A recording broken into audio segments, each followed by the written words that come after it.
เถรานุเถระอุบาสังฆะที่เคารพอย่างสูงทุกรูปเจริญสุขสวัสดีสาธุชนท่านผู้ฟังทุกคนทุกท่านสำหรับสาธุชนท่านผู้ฟังที่ได้เกียรติรับฟังรายการธรรมาภิวัตน์อันเป็นรายการวิทยุเพื่อการเผยแผ่พระพุทธศาสนาส่งเสริมการศึกษาและพัฒนาสังคมรายการนี้รับผิดชอบโดยอาตมาภาพพระสาธิตธีระปัญโยประธานมูลนิธิธีระปัญโยตั้งอยู่ณที่พักสงฆ์สถาบันธรรมาภิวัตน์บ้านศพเตินตำบลศพปาดอำเภอแม่เมาะจังหวัดลำปางรายการนี้ออกอากาศทุกวันอังคารในเวลาตี 5ไปจนถึง7 โมงเมื่อเจ้าผ่านทางสถานีวิทยุในเครือข่ายสถานีวิทยุคลื่นสีขาวพระชาประชาซึ่งมีอยู่หลายคลื่นหลายสถานีหลายจังหวัดออกอากาศผ่านทาง Facebook ไลฟ์ซึ่งเป็นไลฟ์สดของสถานีวิทยุวัดไผ่หินจังหวัดเชียงใหม่ Facebook ของอาตมาภาพพระสาธิตธีระปัญโยและบันทึกเทปเอาไปออกอากาศผ่านทางสถานีวิทยุเพื่อการศึกษาและพัฒนาอาชีพเรดิโอเน็ตเวิร์ก FM 99.50 เมกะเฮิรตซ์ของวิทยาลัยเทคนิคกฟผแม่เมาะทุกวันศุกร์ในเวลา8 โมงเมื่อเจ้าถึง9 โมงเจ้าเป็นต้นไปและเอาไปออกอากาศผ่านทางเพจของมูลนิธิธีระปัญโยซึ่งท่านผู้ฟังสามารถไปติดตามรับฟังย้อนหลังไปก๊อปปี้ลิงก์ไปคัดลอกลิงก์เอาไปส่งเอาไปแชร์ให้กับญาติธรรมทั้งหลายได้ยินได้ฟังกันได้แถมต่อยท่านผู้ฟังวันนี้เรายังปะกันในบรรยากาศของฤดูฝนช่วงนี้ก็มีฝนโปรยปลายลงมาพอที่จะให้เราได้จุ่มได้เย็นในภาวะสถานการณ์เอลนิโญลานิญาคือความผสมดุลของสภาพอากาศในต่างประเทศประเทศจีนเนาะเกิดฝนตกน้ำท่วมขนาดนักแล้วก็หลายพื้นที่ของประเทศไทยก็เป็นแบบนั้นแต่ว่าทางภาคเหนือนะในขณะนี้เนี่ยฝนก็บ่พอนักหยดย่อยๆนะเล็กๆน้อยๆนะเพราะว่ามันเป็นความไม่สมดุลของธรรมชาติเพราะฉะนั้นท่านผู้ฟังภาวะการแบบนี้ต้องระมัดระวังเรื่องของน้ำป่าไหลหลากต้องระมัดระวังเรื่องของดินโคลนถล่มน้ำล้นตลิ่งอันนี้ต้องระมัดระวังกันเนอะส่วนต้องระมัดระวังสัตว์สิ่งหิ่งห้อยที่มากันกับน้ำไม่ว่าจะเป็นงูตะเข็บตะขาบแมงป่องนะฮะซึ่งสัตว์เหล่านี้ส่งผลกระทบต่อชีวิตและทรัพย์สินของเราแล้วก็ต้องพอกอยเรื่องของสุขภาพบ่ให้เป็นหวัดเป็นไข้เป็นไอให้มีร่างกายที่มันสมบูรณ์แข็งแรงอยู่เสมออยู่ด้วยกันไปแห่งเมินๆนะฮะท่านผู้ฟังในวันนี้ก็เป็นบรรยากาศที่สืบเนื่องมาจากการที่ละอ่อนอายุ11 ขวบขับรถไปจนพระที่เปิ้นเดินธรรมยตราเดินธุดงค์อยู่ข้างหนทางในวันนี้ก็จะพาท่านผู้ฟังไปเจาะลึกถึงเรื่องของการเดินธุดงค์แล้วก็เรื่องของธุดงค์ว่ามันมีความหมายอย่างใดพ้องมันมีวิธีการปฏิบัติอย่างไรพ้องเพื่อที่จะให้เราได้เข้าใจถึงเรื่องของธุดงค์ในพุทธศาสนาเพราะว่าเราเองก็เข้าใจว่าธุดงค์ก็คือการที่ทุเจ้าเปิ้นสปายกดสปายบาทเตียวออกไปห้องกันว่าธุดงค์ แต่แท้ที่จริงนั่นมันบ่ใช่ธุดงค์ ทุดงค์แท้ๆเนี่ยมันมีอยู่ประมาณสัก13 อย่าง13 ประการแล้วก็ในยุคนี้สมัยนี้การเดินทุดงค์ก็เป็นเรื่องยากละเพราะว่ามีระเบียบของมหาเถรสมาคมมีกฎหมายบ้านเมืองมากำกับกำกาทำให้พระสงฆ์องค์สังฆเจ้าจะปฏิบัติธุดงค์โดยเฉพาะการเดินเนี่ยมันยากหลายคนก็สะท้อนเนาะออกมาว่าย้อนพระเจ้าเปิ้นไปเดินข้างทางนั่นนะมันก็เลยโดนรถชนแต่ถ้าเปิ้นไปเดินข้างทางไปอยู่ป่าอยู่ปูพุ่นอ่ะมันก็จะปลอดภัยครับอีเนาะคือต้องเข้าใจก่อนว่าต่างบ้านเมืองก็ดีต่างมหาเถรสมาคมก็ดีเปิ้นได้มีข้อกำหนดของการเดินตุดงค์เปิ้นบ่ใช่ว่าไปอยู่ป่าอยู่ปูไปเลยมันมีระเบียบ1 2 3 4 5อย่ามานีบตุเจ้าพระสงฆ์แล้ววันนี้ก็เลยทำให้ตุเจ้าพระสงฆ์เนี่ยออกเดินยากขึ้นแถมบ่พอมันยังมีมิจฉาชีพเนาะท่านผู้ฟังทั้งที่เป็นมิจฉาชีพปลอมบวชบ่ได้บวชแต่โกนหัวนุ่งผ้าเหลืองอย่ามาอักจุหลอกเอาเงินญาติโยมเช่นไปยืนข้างทางชูขวดน้ำขึ้นนี่เนาะญาติโยมขี่รถผ่านก็จอดด้วยความที่เฮาศรัทธาด้วยความที่เฮาเอ็นดูเปิ้นทีนี้เมื่อฮับเปิ้นขึ้นรถแล้วเปิ้นก็จะอู้เอ่ยกันถึงเรื่องปัจจัย500 600หรือ1,000 บาทอันเนี้ยมันเป็นเรื่องที่ทำให้โยมทั้งหลายนี่เสื่อมศรัทธาในพระสงฆ์แถมรูปแบบหนึ่งก็เป็นพระนี่แหละแต่เป็นมิจฉาชีพจุหลอกโยมเหมือนที่บอกก็คือพฤติกรรมก็คือว่าชูขวดน้ำขึ้นรถแล้วก็ขอตังค์มันเลยทำให้พระที่เปิ้นปฏิบัติดีปฏิบัติชอบตามหลักการของพุทธศาสนาเนี่ยเปิ้นอยู่ลำบากแต่ทีเนี้ยเพื่อที่จะให้เรานั้นได้เข้าใจถึงเรื่องของการธุดงค์ถึงข้อวัดปฏิบัติต่างๆแล้วก็ตอบคำถามโยมว่าทำไมตัวเจ้าพระสงฆ์ถึงแบบไปเดินในป่าในปูปุ้นยังมาเดินข้างหนทางอย่างเงี้ยเนาะมันจะมีคำตอบอยู่ตรงนี้แต่ก่อนที่จะไปอู้เอ่ยกันเนี่ยท่านผู้ฟังเอาข่าวบุญข่าวกุศลมาให้ท่านผู้ฟังได้ร่วมอนุโมทนาแล้วก็ได้ร่วมทำบุญกันก่อนเนาะข่าวแรกท่านผู้ฟังทางวิทยาลัยสงฆ์นครลำปางมหาวิทยาลัยมหาจุฬาลงกรณราชวิทยาลัยเปิ้นมีกิจกรรมเรื่องของการหล่อเตียนเข้าพรรษาในวันอาทิตย์ที่26 กรกฎาคมพุทธศักราช2569นะฮะวันอาทิตย์ที่26 กรกฎาคมเวลา 9 โมงเป็นต้นไปเปิ้นจะมีการหล่อเตียนเข้าพรรษาจะมีการถวายผ้าอาบน้ำฝนให้ตุเจ้าพระสงฆ์ซึ่งเป็นพระนิสิตพระนักศึกษาเตียนแผ่นหนึ่งเนี่ยเปิ้นให้ปูจาแผ่นละ39 บาทแล้วก็ผ้าอาบน้ำฝนเนี่ยเปิ้นให้ปูจาผืนละ99 บาทเพราะฉะนั้นท่านผู้ฟังท่านใดที่มีความสนใจเกิดความศรัทธาโดยเฉพาะพี่น้องที่อยู่ลำปางใกล้ๆอำเภอเกาะขาอยากจะไปร่วมบุญหล่อเตียนเข้าพรรษาถวายผ้าอาบน้ำฝนกับวิทยาลัยสงฆ์นครลำปางสามารถประสานงานได้ที่ท่านอาจารย์ดร.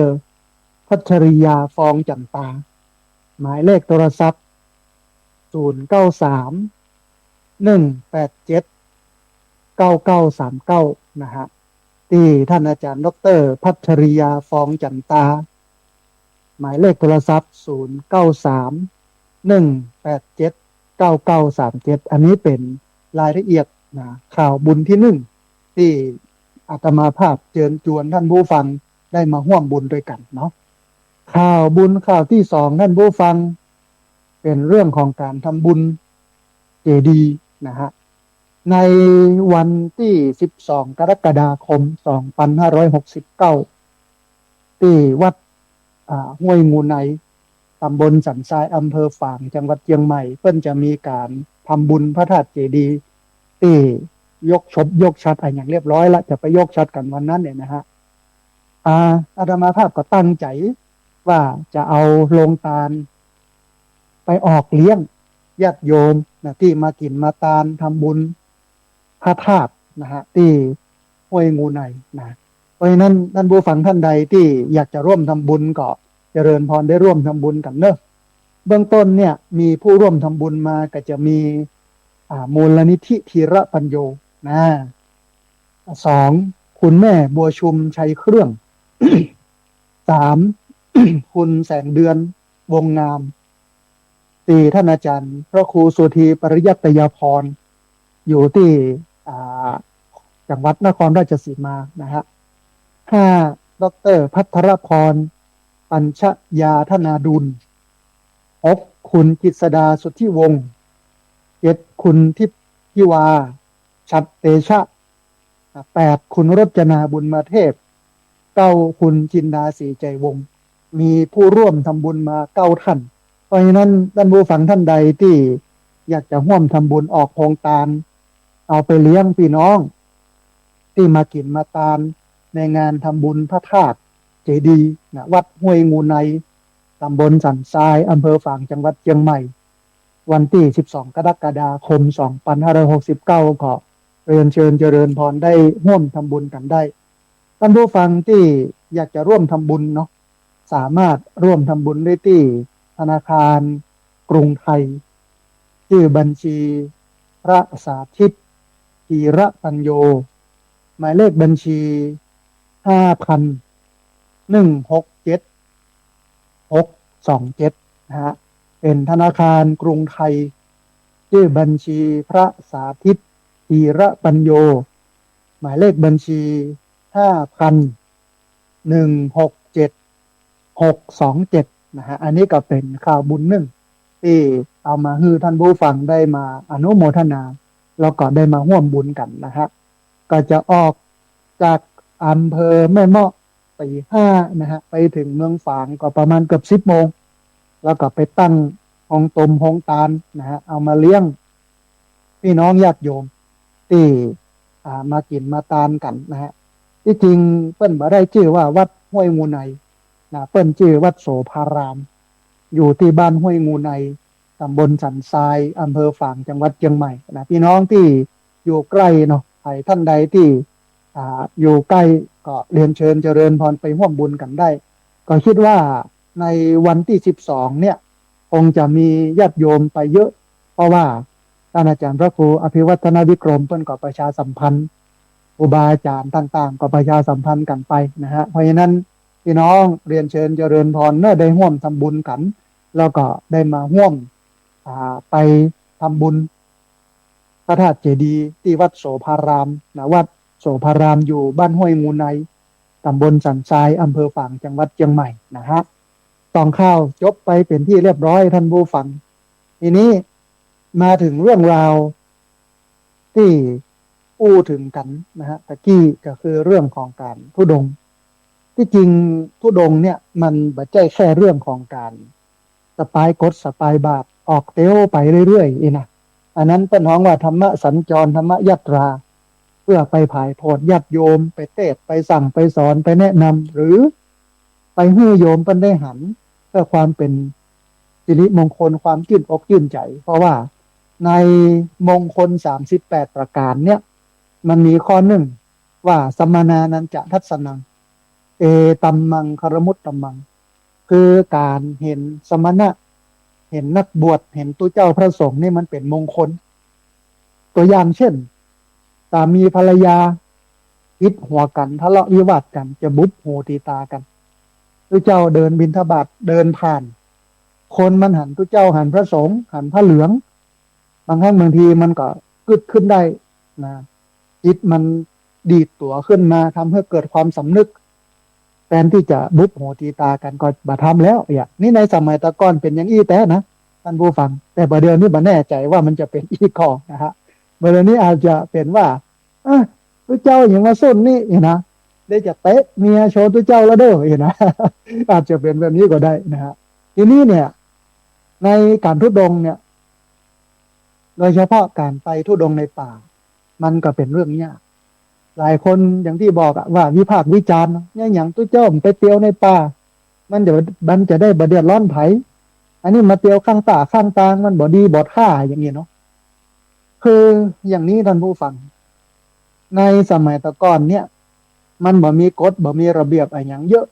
โดยเฉพาะในสมัยพุทธกาลสมัยที่พระพุทธเจ้าพระองค์ทรงมีพระชนมชีพอยู่เมื่อ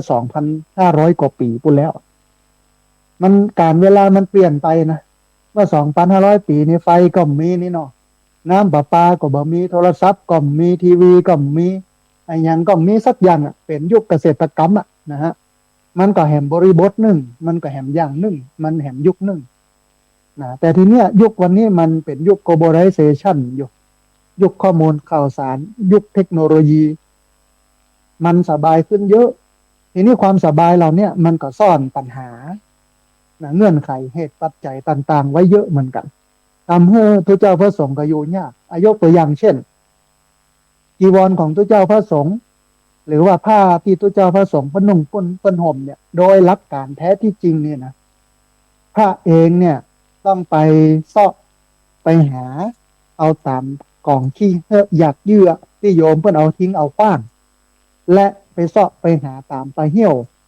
ไปเอาที่ปันศพมาไปเอาที่เป็นปาดไว้ไปเหี่ยวเอามาซักมาเย็บมาย้อมมานุ่งนี่คือหลักการแท้ๆของพระแต่ยุคสมัยเปลี่ยนไปก็มีเรื่องของการตัดเย็บแล้วมาถวายอันนั้นก็ได้บุญเหมือนกันทำอย่างหนึ่งแต่ว่าฮีตแบบนั้นอ่ะคือฮีตของการเอาผ้าจากศพเอาผ้าที่มันอยู่ในกล่องหยักเยื่อเนี่ยถ้าวันนี้พระรูปไหนทำแบบนั้นนะหลายคนก็จะบอกว่าพระยังมาผีบ้าเนี่ยไปเอาผ้าขี้เหอะผ้าปันศพอะเอามาซักมาเย็บมาย้อมมานุ่งอีกว่ะ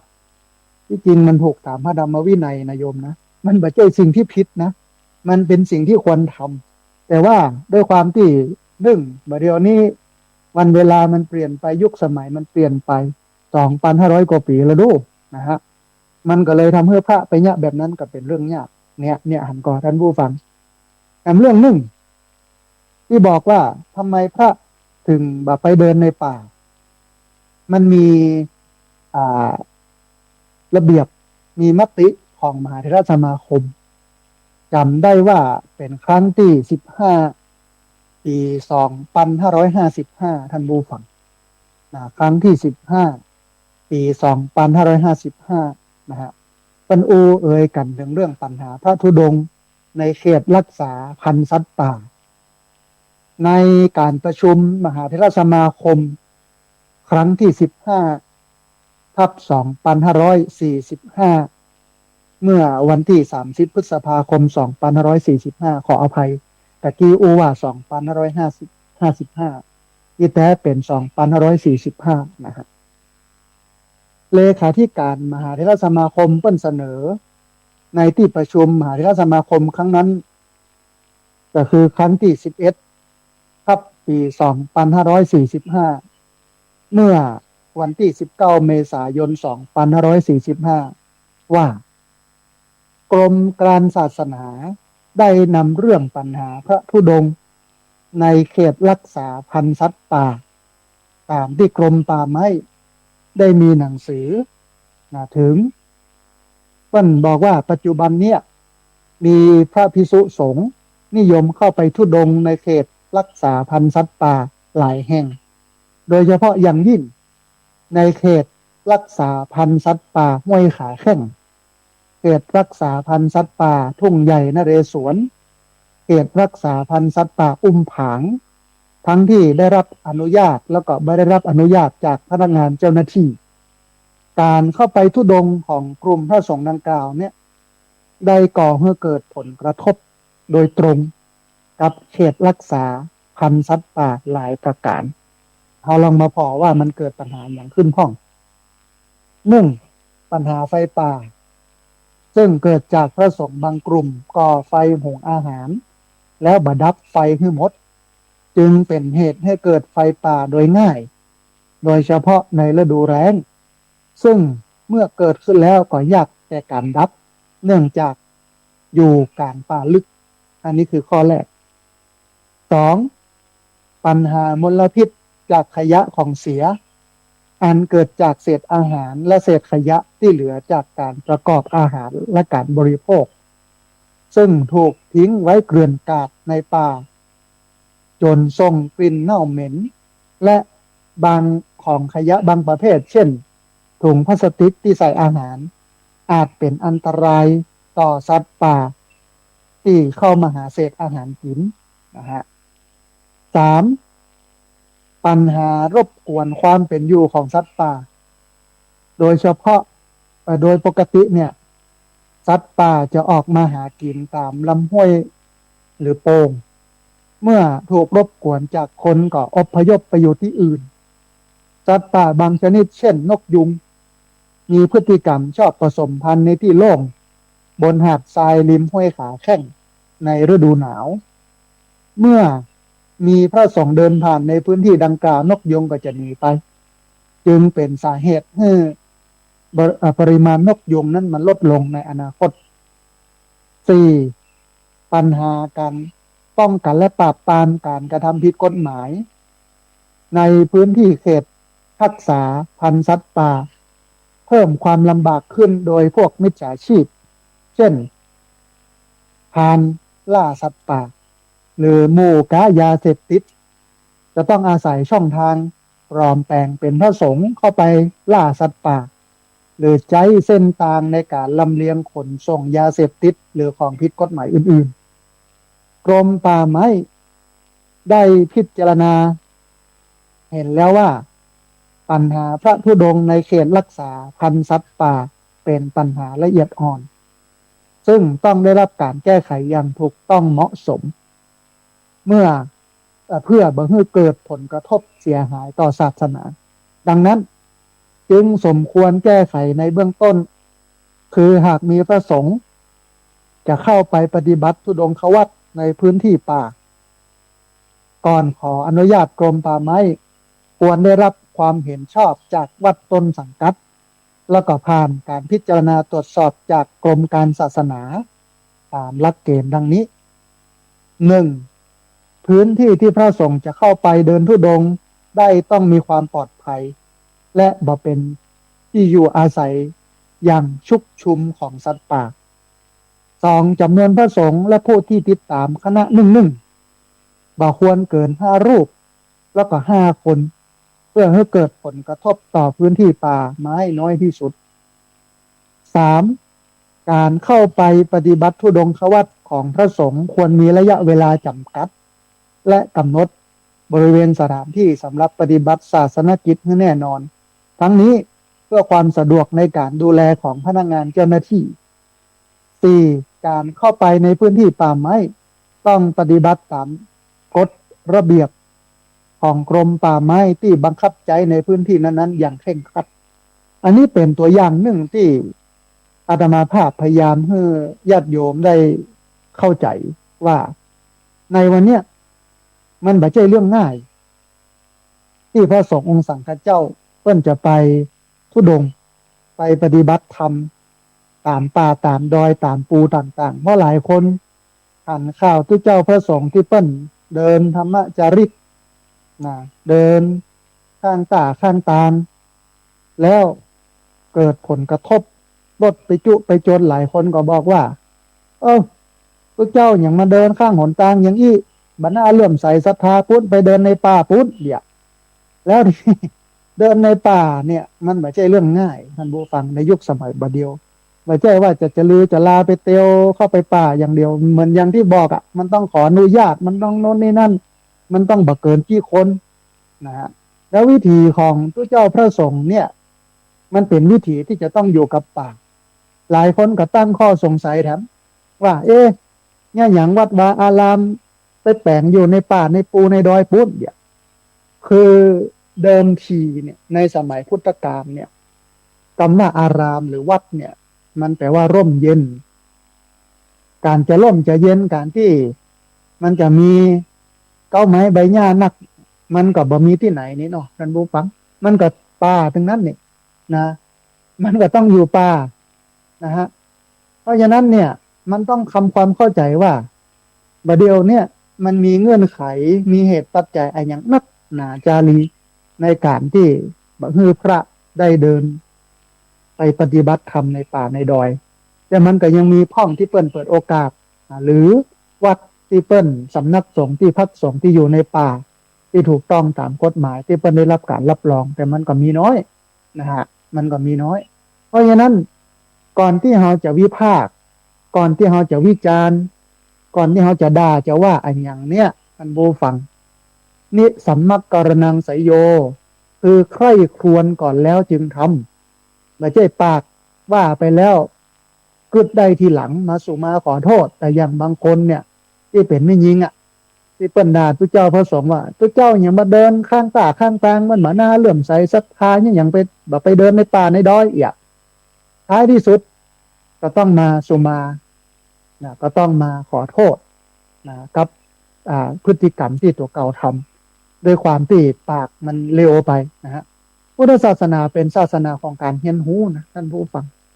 เรียนรู้ในข้อมูลของพุทธศาสนาเรียนรู้ในหลักธรรมคำสอนของพุทธศาสนาและในประเทศไทยก็แบ่งพระเอาเป็นสองพวกอรัญญวาสีนะก็คือโมยูป่าแน่ท่านผู้ฟังโมยูป่าอรัญญวาสีอยู่ป่าคามวาสีนี่อยู่บ้านนะฮะอยู่ในบ้านอยู่กับพี่น้องชาวบ้านก็มีพระสองพวกและจะไปบีบให้พระที่เป็นอยู่ป่าซึ่งเป็นอรัญญวาสีมาอยู่บ้านเนี่ยมันก็เป็นเรื่องยากเพราะห่มไผ่ห่มมันนะฮะอย่างอาตมาภาพเนี่ยชอบความสงบสงัดไม่ได้ชอบความอึกกระทึกคึกโคมม่วนงันสันเล้าอย่างพระบ้านเนาะเขาก็มาอยู่ป่าแต่บอกไก่บ้านนักมันก็เงียบเดียบ่มีเสียงแล้วก็มันเหมาะสำหรับการปฏิบัติศีลปฏิบัติธรรมญาติโยมมาอบรมมาเดินจงกรมนั่งสมาธิก็มากันเรื่อยๆตั้งแต่ก่อสร้างได้14 ปีเนี่ยตึงมหาวิทยาลัยเชียงใหม่ตึงวิทยาลัยเทคนิคนะแม่เมาะนะวิทยาลัยเทคนิคกฟผแม่เมาะโรงเรียนต่างๆศูนย์วิทยาศาสตร์เพื่อการศึกษาลำปางหน่วยงานนั้นหน่วยงานนี้ป้องกันและบรรเทาสาธารณภัยโน่นนี่นั่นโอ้มากันนักกันหลายเปิ้นก็เหมาะกับบรรยากาศแบบนี้บกอง ไปใจที่ในบ้านวัดบ้านรถก็ผ่านบึ้งบังคนก็อึดอัดความสงบมันก็ไม่เนี่ยท่านก็เพราะฉะนั้นมันมีอันหนึ่งคือต้องคิดก่อนต้องใคร่ครวญก่อนต้องพิจารณาก่อนหาข้อมูลก่อนศึกษาเรียนรู้ก่อนที่จะวิพากษ์วิจารณ์ก่อนที่จะว่าเพราะว่ามันเป็นวจีกรรมมันเป็นกรรมจากเกิดจากการอู้นะวจีกรรมเป็นกรรมการกระทำที่เกิดจากคำพูดมันเป็นบาปทางปากนะฮะเนี่ยประเทศไทยมันเป็นแบบนี้คือมีคนบอกหู แล้วก็มาวิพากษ์วิจารณ์นะว่าอย่างอั้นว่าอย่างอี้ว่าอย่างโน้นควรทำบอกควรทำอย่างนั้นอย่างนี้ทั้งที่บอกหูจริงนะเพราะฉะนั้นเนี่ยมันต้องถึงแก่นก่อนมันต้องหูจริงก่อนมันต้องเข้าใจแท้ก่อนนะมันถึงจะวิพากษ์วิจารณ์ได้ในอันนี้เรื่องหนึ่งนะฮะทีนี้ท่านผู้ฟังมาถึงเรื่องของการธุดงค์มาถึงเรื่องของการธุดงค์ขยายความออกไปหน่อยหนึ่งในวันเสาร์วันอาทิตย์ ก็มาละแนะนำมาแล้ว บอกมาแล้วส่วนหนึ่งซึ่งมาได้ลงรายละเอียดมาได้ลงดีเทลคือรายละเอียดต่างๆแต่ณเวลานี้ขณะนี้วันนี้ขอลงรายละเอียดน้อยหนึ่งนะครับท่านผู้ฟังเมื่อเราถึงคำว่าธุดงค์เนี่ย หลายคนมักนึกถึงผู้เจ้าที่เปิ้นสปายกดสปายบาทนะแล้วก็เดินเท้าเปล่าข้ามป่าข้ามภูเขาหรือว่าจาริกไปตามสถานที่ต่างๆอันนี้คือความเข้าใจของโยมว่าธุดงค์เป็นแบบนั้นเห็นพระเดินไปตัวตางสปายบาทสปายกดพระธุดงค์อย่าแล้วก็มองว่าการธุดงค์ก็คือสิ่งนั้นคือต้องเดินไปนอนตามป่าตามปูตามป่าจ้า อะไรอย่างต่างๆอันนี้คือความเข้าใจของเราท่านผู้ฟังแท้ที่จริงแล้วความเข้าใจดังกล่าวเนี่ยมันเป็นเพียงภาพที่ผู้คนคุ้นตาเท่าอันเพราะว่าในทางพระพุทธศาสนาเนี่ยท่านผู้ฟัง สุมาเต คำว่าธุดงค์เนี่ยมีความหมายลึกซึ้งกว่าการเดินทางและบ่ได้หมายความว่าพระที่เปิ้นเดินมันจะถือธุดงค์ทุกรูปนะแล้วก็พระที่ถือธุดงค์นั้นจะต้องอยู่ป่าหรือว่าจะต้องเดินทางเสมอไปนะ เพราะคำว่าธุดงค์เนี่ยมันกว้างกว่าการเดินกว้างกว่าการอยู่ในป่าอันนี้เป็นสิ่งที่ท่านผู้ฟังต้องทำความเข้าใจนะฮะไม่ใช่ว่าหันพระสไปกดอุ้มบาตรเอวไปโดยตามบอกพระธุดงค์นี่นะมันมันมันบ่ใจมันต้องมาดูรายละเอียดก่อนว่าเป็นธุดงค์แต่บ่ธุดงค์แต่ถ้าเตียวแบบนั้นเนี่ยก็ท้องว่าธรรมยาตราธรรมสัญจรธรรมจาริกเดินไปเพื่อผายโพธิโยมไปเทศไปสอนโยมค่ำที่ไหนพักที่หันเช่นประจมประจ้าวัดวาอารามต่างๆแต่บ่เดียวเนี่ยด้วยความที่กฎหมายมันหนีบมันก็เป็นเรื่องที่พักยาก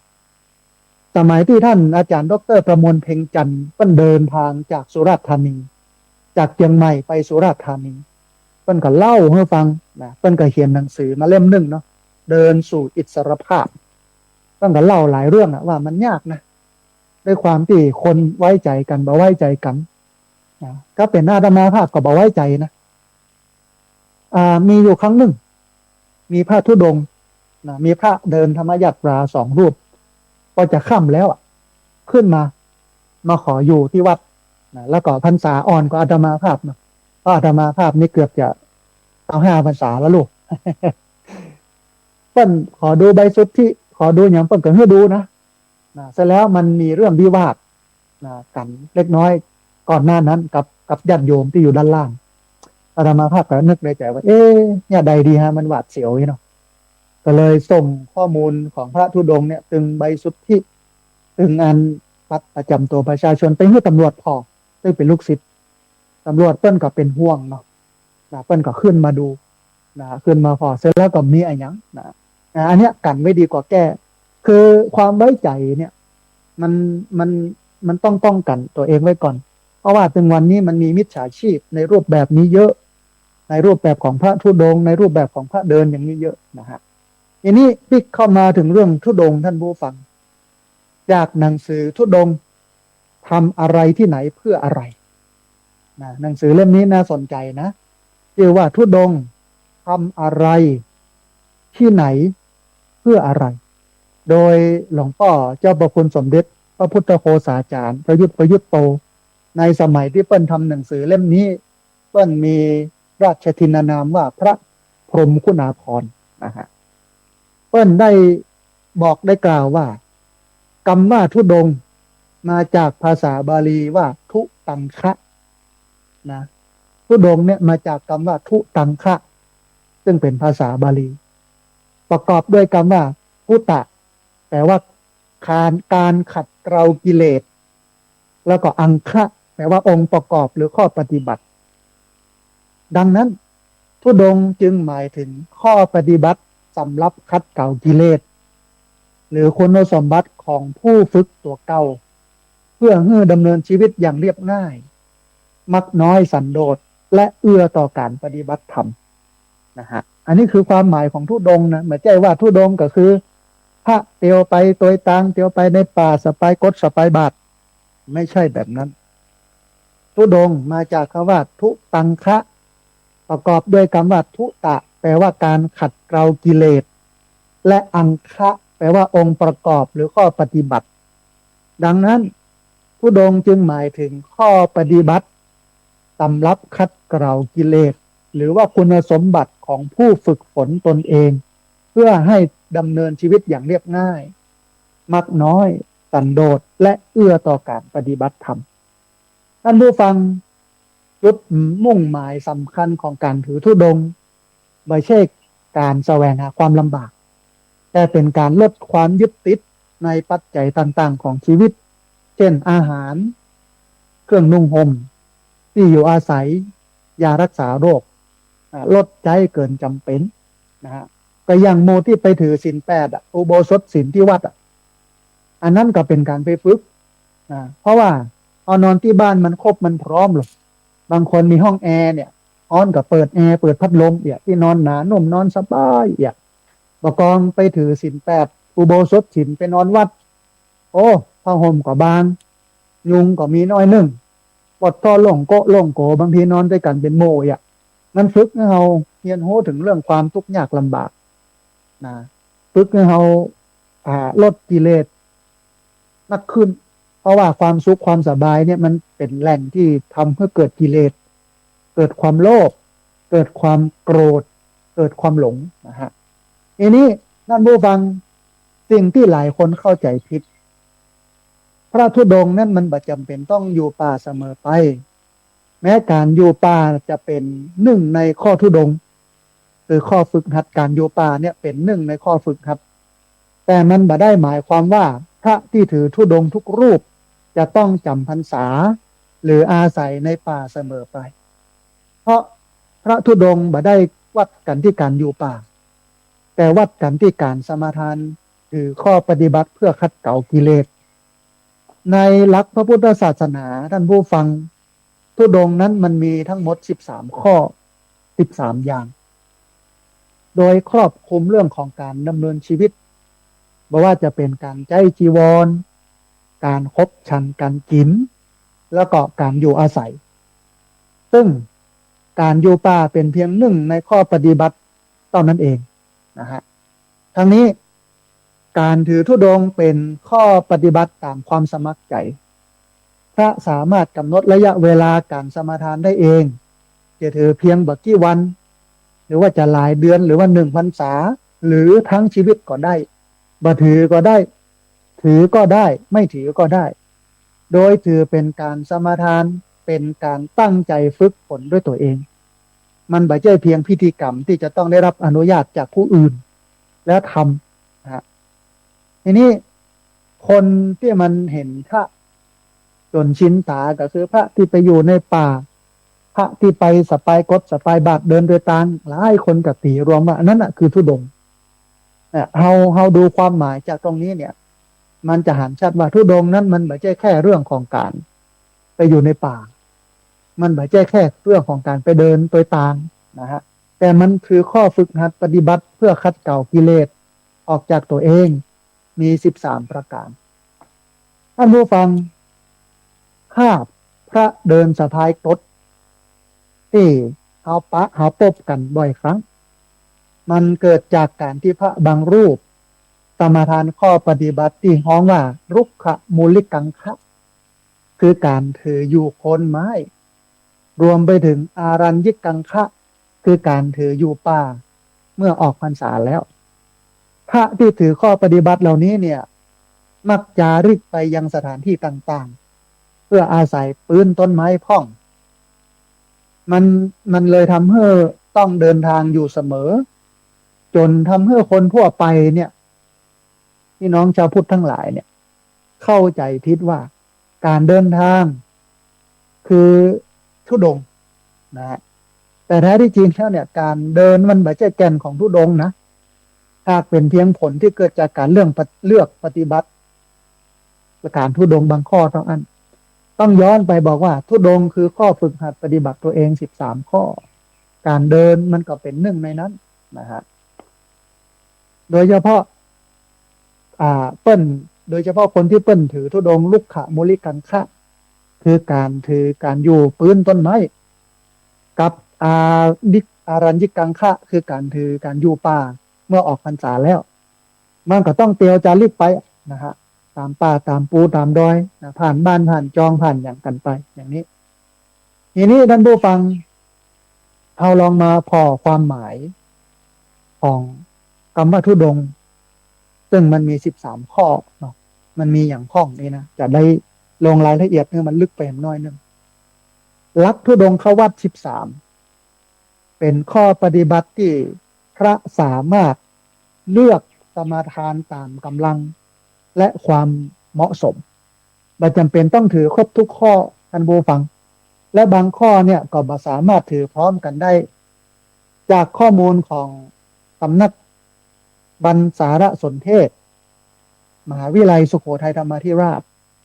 เปิ้นระบุรายละเอียดไว้นักพอสมควรทั้ง13ข้ออันแรกพระที่ปฏิบัติธุดงค์โดยการถือเอาปังสุกุลิกังคะคือการนุ่งห่มผ้าบางสุกุลเป็นวัดก็คือการนุ่งห่มผ้าบางสุกุลก็เป็นการถือธุดงค์ข้อหนึ่งก็เป็นพระธุดงค์ข้อหนึ่งนะฮันก็ไม่ได้เตียวไปไหนเลยท่านผู้ฟัง ก็ถือเอาผ้าบางสุกุลมานุ่งมาห่มก็ถือว่าเป็นการทุดงค์จะถือ5 วัน 7 วัน1 เดือน1 ปีก็แล้วแต่หรือตลอดชีวิตก็แล้วแต่ก็เป็นการทุดงค์ทีนี้ผ้าบางสุกุลมันคือผ้าอะไรอย่างการใช้ผ้าที่ได้มาจากกองขยะยักเยื่อกองฝุ่นที่เปิ้นขว้างแล้วผ้าที่คนคลอดลูกแล้วเอาทิ้งแล้วตลอดจนถึงผ้าที่เปิ้นเอาไปห่อศพไม่ใช่ผ้าที่พี่น้องชาวบ้านพุทธศาสนิกชนเอามาถวายผ้าธุดงค์เปิ้นก็จะเก็บผ้าดังกล่าวเนี้ยมาซักมาทำความสะอาดเอาไปเย็บไปย้อมเป็นจีวรนะฮะนี่คือข้อวัดปฏิบัติของพระแต่ถ้าพระรูปไหนไปเนี่ยแบบนั้นประเดี๋ยวนี้ หลายคนก็ผ้าอย่างเงี้ยไปเนี่ยไปเลอะไปเลยเนี่ยไปเก็บเอาผ้าที่ของยักเยื่อมาวะไปเก็บเอาผ้าที่อันปันผีปันศพมาวะโอ้ไปเก็บเอาผ้าอันอ้อมที่เปิ้นเอาปันลูกที่เปิ้นเอาเจ็ดนั้นเจ็ดนี้เป็นน้ำเลือดน้ำหยังไปคว้างยักเยื่อขยะเอามาล้างมาตัดมาเย็บมาย้อมเอามานุ่งห่มวะนี่นะ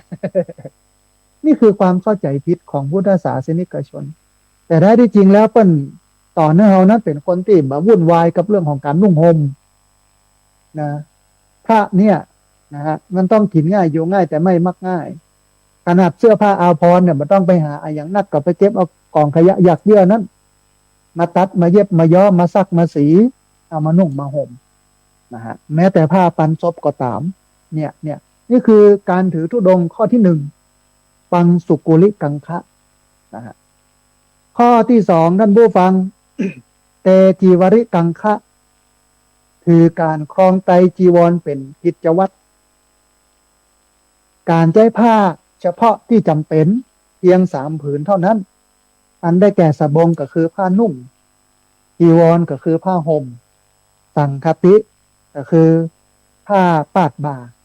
นะหรือเอามาคุมกันหนาวเอามาปูมานอนปัดฝุ่น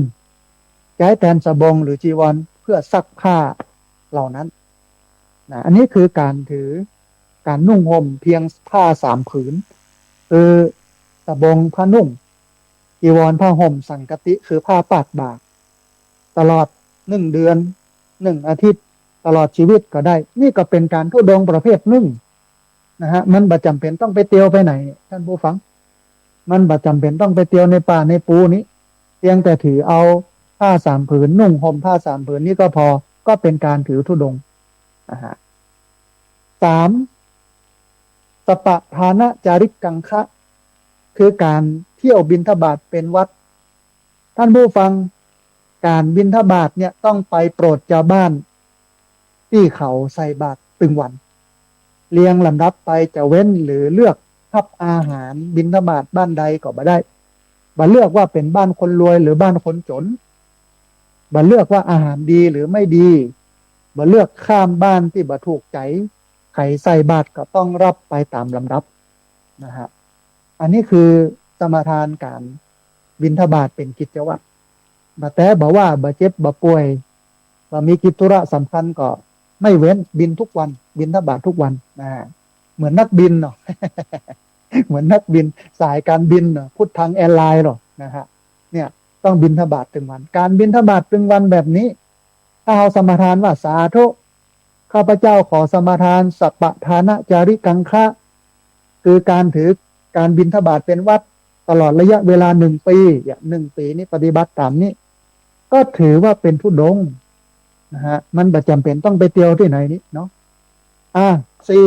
4ปิณฑปาตะกังคะคือการเที่ยวบิณฑบาตเป็นวัดการฉันอาหารเฉพาะที่ได้มาจากการรับบิณฑบาตเท่านั้นอาหารที่ชาวบ้านนำมาถวายนอกจากบิณฑบาตพระธุดงค์จะบารับนะเพราะว่าเปิ้นถือปิณฑปาตะกังคะฉันเฉพาะของที่เปิ้นใส่บาตรของที่บ่ได้ใส่บาตรเปิ้นเอามาถวายทีหลังไม่รับไม่ฉันนี่คือการสมทานธุดงค์มันเป็นธุดงค์อย่างหนึ่งฝึกการฉันโดยที่บ่ติดในรสชาติฉันเฉพาะที่บิณฑบาตโยมใส่บาตรมาก็เอามาฉันจะดีบ่ดีจะล้ำบ่ล้ำจะไข่ต้มอันแก่นเดียวจะอัน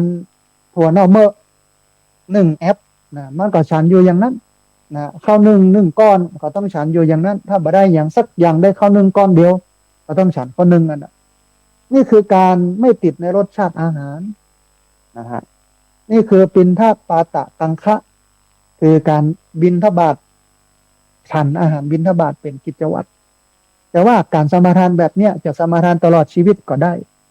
จะสมาทาน1 เดือน1 ปีหรือ5 วัน7 วันก็ได้นะฮะแอมอันหนึ่งอันที่ห้าเอกาสนิกังคะถือการนั่งฉันณอาสนะเดียวเป็นวัดคือการนั่งฉันอาหารเพียงวันละ1 ครั้งใน1 วันคือเมื่อนั่งแล้วก็จะฉันจนเสร็จหลังจากนั้นจะบ่ฉันอาหารอย่างแฮมเลยนอกจากดื่มน้ำนะฮะฉันเพียงครั้งเดียวฉันเพียงเวลาเดียวส่วนใหญ่ก็จะเป็นเวลาประมาณ11 โมงครึ่งประมาณนั้นในช่วงเพลนนะฮะเวลาเดียวนะฉันอาสนะเดียวเวลาอื่นจะบ่ฉันแล้วนอกจากน้ำนี่ก็เป็นการถือธุดงค์นะฮะเป็นการปฏิบัติธุดงควัตรอย่างหนึ่งนี่ก็บ่ได้เตียวไปที่ไหนนี่ท่านผู้ฟังอ๋อนี่คือเอกสนิกังคะแอมอันหนึ่งอันที่6อัตตะปินทิกังคะคือการฉันในบาตรเป็นกิจวัตรการฉันอาหารที่บิณฑบาตได้แล้วก็อาหารเหล่านั้นรวมกันอยู่กู้อย่างในบาตรบอกว่าจะเป็นอาหารข้าวอาหารหวานขนมนมเนยผลไม้รากไม้เอาไปใส่ในบาตรเดียวแล้วก็คนแล้วก็ฉันเป็นการฝึกตัวเก่าถึงเรื่องบังเฮอติดในรสชาติของอาหารนะคนถึงวันนี้มันยุ่งกับเรื่องเสาะหาอาหารแจ้งบ่แจ้งแตกตามาเนี่ยจะเอาอย่างมากินฮะอย่างญาติโยมมาเจ้าเนี่ยกะนะลุกขึ้นมาหลายคนมานึ่งข้าวเป่าไฟนี่ต่ำน้ำพริกน้ำพงแล้วนี่ซอยพักฮักไม้แล้วนะฮะนะโอ้บอกว่าจะเอาเมนูอย่างวันนั้นวันนี้นะแกงนั่นแกงนี้ต้มนั่นพัดนี้ปิ้งนั่นจีนี้เนาะโอ้หลากหลายแล้วก็ติดในรสชาติต้องใส่อันรสดีใส่ผงชูรสใส่สเปะสปะแต่ตัวเจ้าที่เปิ้นถือปัตตะปินทะกังคะเนี่ยปินที่กังคะเนี่ยเปิ้นฉันอาหารในบาตรเอาข้าวใส่เอาแกงใส่เอาผลไม้ใส่เอาขนมใส่ในบาตรท่านแล้วก็คนแล้วก็ฉันนั่นนะเพื่อเบิ่งให้ตัวเองเนี่ยมันติดในรสชาติอาหารแต่โยมก็ย่ามนะเวลาไปทำบุญบ้านนี่มนต์พระไปฉันถามพระลำก็เจ้ามันจะไปถามเนี่ยอย่างก็กระฉันอย่างนั้นกะลำบ่ลำก็ฉันไปกะเนาะนะแล้วแถมบ่ปอนะถ้ารูปในฉันบ่นักอันนั้นบ่ได้จิได้โจะเลยว่าโอ้เปิ้นบ่ฉันอันนั้นเฮ้ยอู้กันละสอบแซบตัวเจ้าได้ยินก็จำเป็นต้องฉันงานนี้เนาะทำให้ตัวเจ้าเนี่ยบ่เดียวนี้เป็นโรค NCD นะโรคเบาหวานความดันไขมันเส้นเลือดในสมองตีบเป็นเบาหวานติดติดเตียงกันนักเลยนะเดี๋ยวนี้ก็ย้อนอย่างนี้อากาศท่านผู้ฟังแล้วกับข้าวเนี่ยส่วนใหญ่ถ้าเป็นงานศพนี่นะบ้านเฮาเนาะแกงฮังเลของหวานนะต้มจืดเนี่ยมันจะเป็นลักดูกับข้าวบ้านศพมันจะเป็นแบบนั้นอาตมาภาพเคยรณรงค์นะว่าอาหารบ้านศพเนี่ยมันควรจะเป็นปลาทอดมันก็ควรจะเป็นปลานึ่งเป็นน้ำพริกผักนึ่งนะเป็นผักเอาผักเป็นยาเอาปลาเป็นอาหารมาตั้งไปพอว่ามันคือมันลำมันใจเงินเยอะมันเป็นน้ำพริกกับจิ้มกับผักลวกผักนึ่งนี่ก็พอแล้วนะฮะเพราะว่ามันมีคุณค่าทางโภชนาการบางเฮือตัวเจ้าไปเป็นเบาหวานความดันไขมันเส้นเลือดโยมก็ต้องพอนะวันนี้บ่ต้องไปสนใจพระปัญญาฉันบ่ฉันนักฉันน้อยฉันอายังบ่ฉันอายังบ่ต้องไปบงการนะท่านผู้ฟังปล่อยเพิ่นฉันท่านออกมาเหี้ยละคนไว้หันคนหนึ่งเพื่อเพื่อนจะใจเอาหันเอานี่นะฮะแต่บ้านเฮานี่มันย่ามนะเนาะพอเราไปนั่งเต้งพอตัวเจ้าก็เขินอายอันนั้นบ่ฉันมาได้เดี๋ยวโยมเจ้าภาพก็อย่าว่าละตักนะทั้งที่เพื่อนบ่ฉันถ้าฉันแล้วมันจะเป็นเบาหวานความดันมันก็จำเป็นต้องฉันนี่คือลักษณะชาวพุทธที่ผิดหลักการมองว่าผิดเป็นดีนะทีเนี้ยเวลาเราเลี้ยงอาหารเพลมันต้องเน้นพักเป็นยาเน้นป่าเป็นอาหารเน้นของต้มของนึ่งเป็นหลัก ของปิ้งของทอดเนี่ยลดลงเตอะนะฮะเพื่อให้พระเปิ้นบ่ได้เป็นเบาหวานความดันไขมันเส้นเลือดอาหารที่มันมีไขมันน้อยนะแล้วก็ลดความหวานความมันความเค็มลงมันก็จะทำให้พระเนี่ยมีสุขภาพดีแล้วก็อยู่ญาติโยมได้เปิ่งพาอาศัยศึกษาธรรมะปฏิบัติธรรมะหรือประกอบพิธีกรรมไปแห่งเมินนะฮะแต่เนี้ยปินปัตตะปินที่กังคะเนี่ยน่าศรัทธาพระพุทธเจ้าพระสงฆ์ฉันในอย่างเนี้ยพระเดชพระคุณหลวงปู่พระพรหมมงคลหลวงปู่ทองสิริมังคโลเจ้าวาดวัดพระธาตุสีจอมตองอำเภอจอมตองจังหวัดเชียงใหม่เปิ้นวัดใหญ่วัดโตเนาะวัดพระอารามหลวงพระเนนถึงเป็นร้อยญาติโยมเปิ้นศรัทธาทั่วทุกสารทิศเวลาเปิ้นฉันเปิ้นก็ฉันในบาตรนะหลวงปู่เอากับเข้าถึงแม้ว่าจะใส่ในถาดในอันในกัวเข้าเนาะเวลาเปิ้นมานั่งฉันเนี่ยเปิ้นจะมีบาตรมาตัวลูกแต่แล้วก็ตักเข้าใส่บาตรตักของหวานตักอาหารตักผลไม้แล้วก็คนในบาตรกับฉันอย่างนั้นนะฮะเนี่ยปัตตะปินที่กังคะการฉันในบาตรนะเป็นกิจวัตรถ้าใครจะทุดงอย่างนี้ก็ได้นะฮะข้อที่7ท่านผู้ฟังคารุปัจฉาคติกังคะคือการบรับอาหารเพิ่มเติมเป็นข้อวัดทีนี้เมื่อเรารับอาหารมามากพอแล้วตัดสินใจว่าจะบรับอาหารเพิ่มแหมหลังจากที่ฉันถึงแม้ว่าใครจะแนะนำมาถวายเพิ่มแหมก็จะบรับนะถึงแม้ว่าอาหารนั้นมันจะถูกใจมันจะเหมาะจะดีจะงามก็ตามถ้าเราฉันภัตตาหารโดยที่เราถือทุดงว่าคารุปัจฉาคติกังคะคือไม่รับอาหารเพิ่มเติมมาเติมเนี่ยถ้าบ่ฮับเลยเนี่ยนี่ก็คือว่าเป็นการทุดงประเภทหนึ่งนี่มันบ่ต้องได้เดินไปไหนเลยนะท่านผู้ฟังมันบ่ต้องได้เตียวไปไหนเลยนะฮะแค่เรื่องของการฉันเนี่ยมันก็เป็นการทุดงประเภทหนึ่งเพื่อให้เฮาบ่ติดในรสชาติพุทธศาสนาสอนนะถ้าเวลาเปิ้นจะฉันนะต้องพิจารณาอาหารปฏิสังขโยนิโสปินทะปาตังปริเสวามิเมวาทวายะนะมันทายะนะมันธนายะนะวิภูสนายะอย่างนี้เป็นต้นว่าข้าพเจ้าขอฉันอาหารมื้อนี้บ่ได้เป็นไปเพื่อประดับตกแต่งให้มันสวยมันงามบ่ได้ฉันเพื่อเกิดกำลังพลังทางกายนะเพื่อบ่ใช่ฉันเพื่อให้มันร่างกายมันงดงามตุ้ยปีดีงามแต่ฉันเพื่อให้เกิดพลังในการใช้ชีวิตในการดำเนินชีวิตแล้วก็บ่ได้ติดในรสชาติของอาหารบ่ได้ติดในกลิ่นของอาหารนี่คือการฉันของพระโยมต้องเข้าใจนะเดี๋ยววันนี้ล้ำก็พระอาจารย์เนาะก็อันนี้แหมเนออันนี้มันก็ล้ำนี่มันเป็นการสร้างกิเลสโลกมันบ่ได้เป็นการฉันเพื่ออยู่ได้นะฮะถ้าพระเป็นอย่างนั้นมันก็บ่แตกต่างเนี่ยกับโยมนี่เนาะโยมกับฉันเพื่อล้ำนะฮะแต่พระในฉันเพื่อให้มีชีวิตอยู่และพูดถึงคุณค่าทางโภชนาการอย่างก็ได้ที่โยมมาถวายนะฉันหมดแต่ขอให้มันมีคุณค่าทางโภชนาการเพื่อทำให้ชีวิตอยู่ได้และพระเองเนี่ยหลายคนก็บอกว่าพระเจ้าก็สอนให้เปิ้นบักฆ่าสัตว์ตัดชีวิตงดเว้นจากการปาณาติบาตบักฆ่าสัตว์เป็นสิ่งข้อสำคัญนะข้อหนึ่งเลยแต่พระเจ้าก็มากินจีนนี้เนาะเปิ้นก็มีระเบียบของการฉัน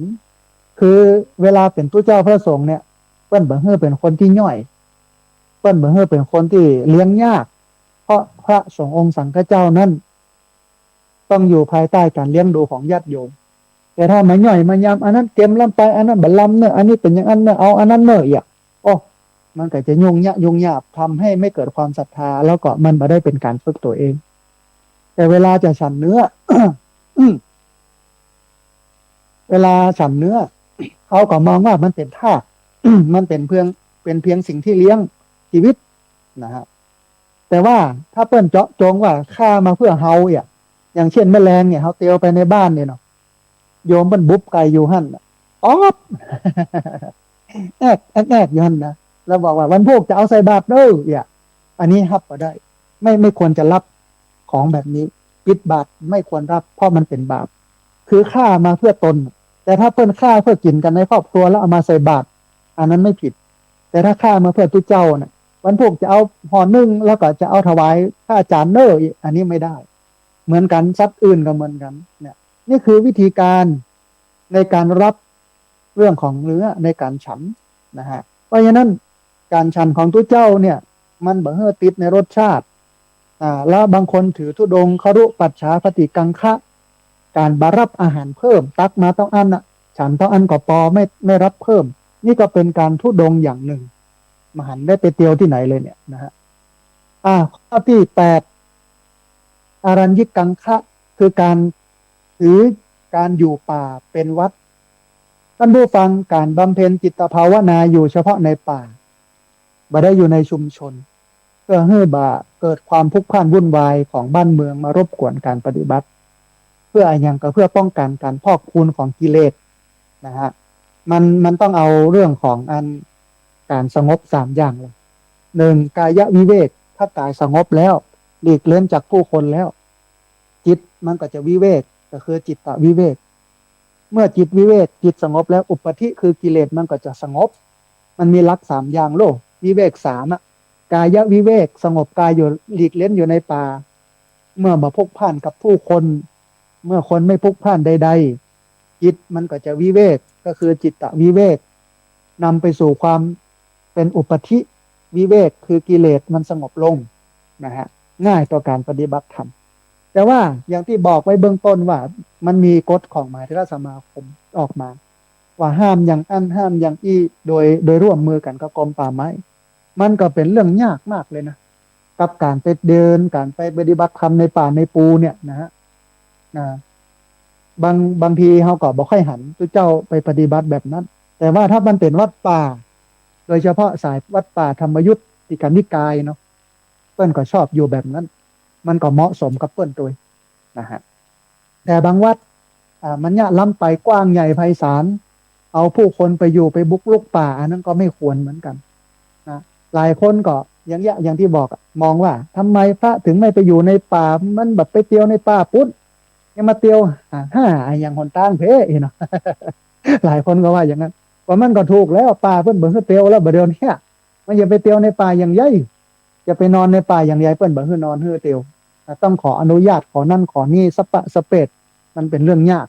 นะก็เตียวไปตัวตางนี่กะไกลตางนี่เนาะมันเป็นที่เตียวนะฮะเนี่ยนี่คือปัญหาอันหนึ่งนะแต่ว่าถ้าใครถืออารัญญิกังคะการถืออยู่ป่าเป็นวัดมันก็เป็นอานิสงส์เนาะมันจะทำให้กายวิเวกคือกายสงบจิตตวิเวกคือจิตสงบนำไปสู่อุปธิวิเวกคือกิเลสสงบไปด้วยนะฮะแอมอันหนึ่งท่านผู้ฟังอันที่9ลุกขมูลิกังคะการถือการอยู่ปื้นต้นไม้เป็นวัดการพักอาศัยหยุดปื้นต้นไม้ต้องอั้นบ่มีกุฏิอยู่บ่มีอาคารใดๆงดการอยู่ในที่มีหลังคาที่สร้างขึ้นมามุงบังก็เป็นการถือธุดงค์ประเภทหนึ่งท่านผู้ฟังมันบ่จำเป็นต้องไปสปายกดสปายบาทกำอันกระติกน้ำเตียวไปตัวตางหรอกเพียงแต่ว่าถือการพักอาศัยอยู่ใต้ร่มไม้บ่มีกุฏิที่มุงที่บังอะไรหยังนะฮะนี่ก็คือการถือธุดงค์จะอยู่7 วันถือ7 วัน15 วัน1 เดือน1 ปีหรือตลอดชีวิตก็ได้แต่เดี๋ยวนี้มันก็ยากแล้วนะฮะถูกวัดพระต่างๆก็ถูกบีบให้มาอยู่ในวัดนะถูกบีบเพื่อมีสังกัดมันมีแหมข้อหนึ่งนะพระที่เล่ร่อนพระเนจรไปที่ต่างๆโดยที่ไม่มีต้นสังกัดหรือต้นสังกัดไม่รับรองเนี่ยอันนี้โดยกฎโดยพระราชบัญญัติคณะสงฆ์เนี่ยเปิ้นต้องยับศึกเลยนะ ถือว่าเป็นพระเล่ร่อนไม่มีต้นสังกัดนะฮะมาได้นะท่านผู้ฟังอันเนี้ยในสมัยตะก้อนเนี่ยมันสบายหลวงทุกเจ้าพระสงฆ์อยากไปไหนก็ไปนะอยากอยู่ไหนก็อยู่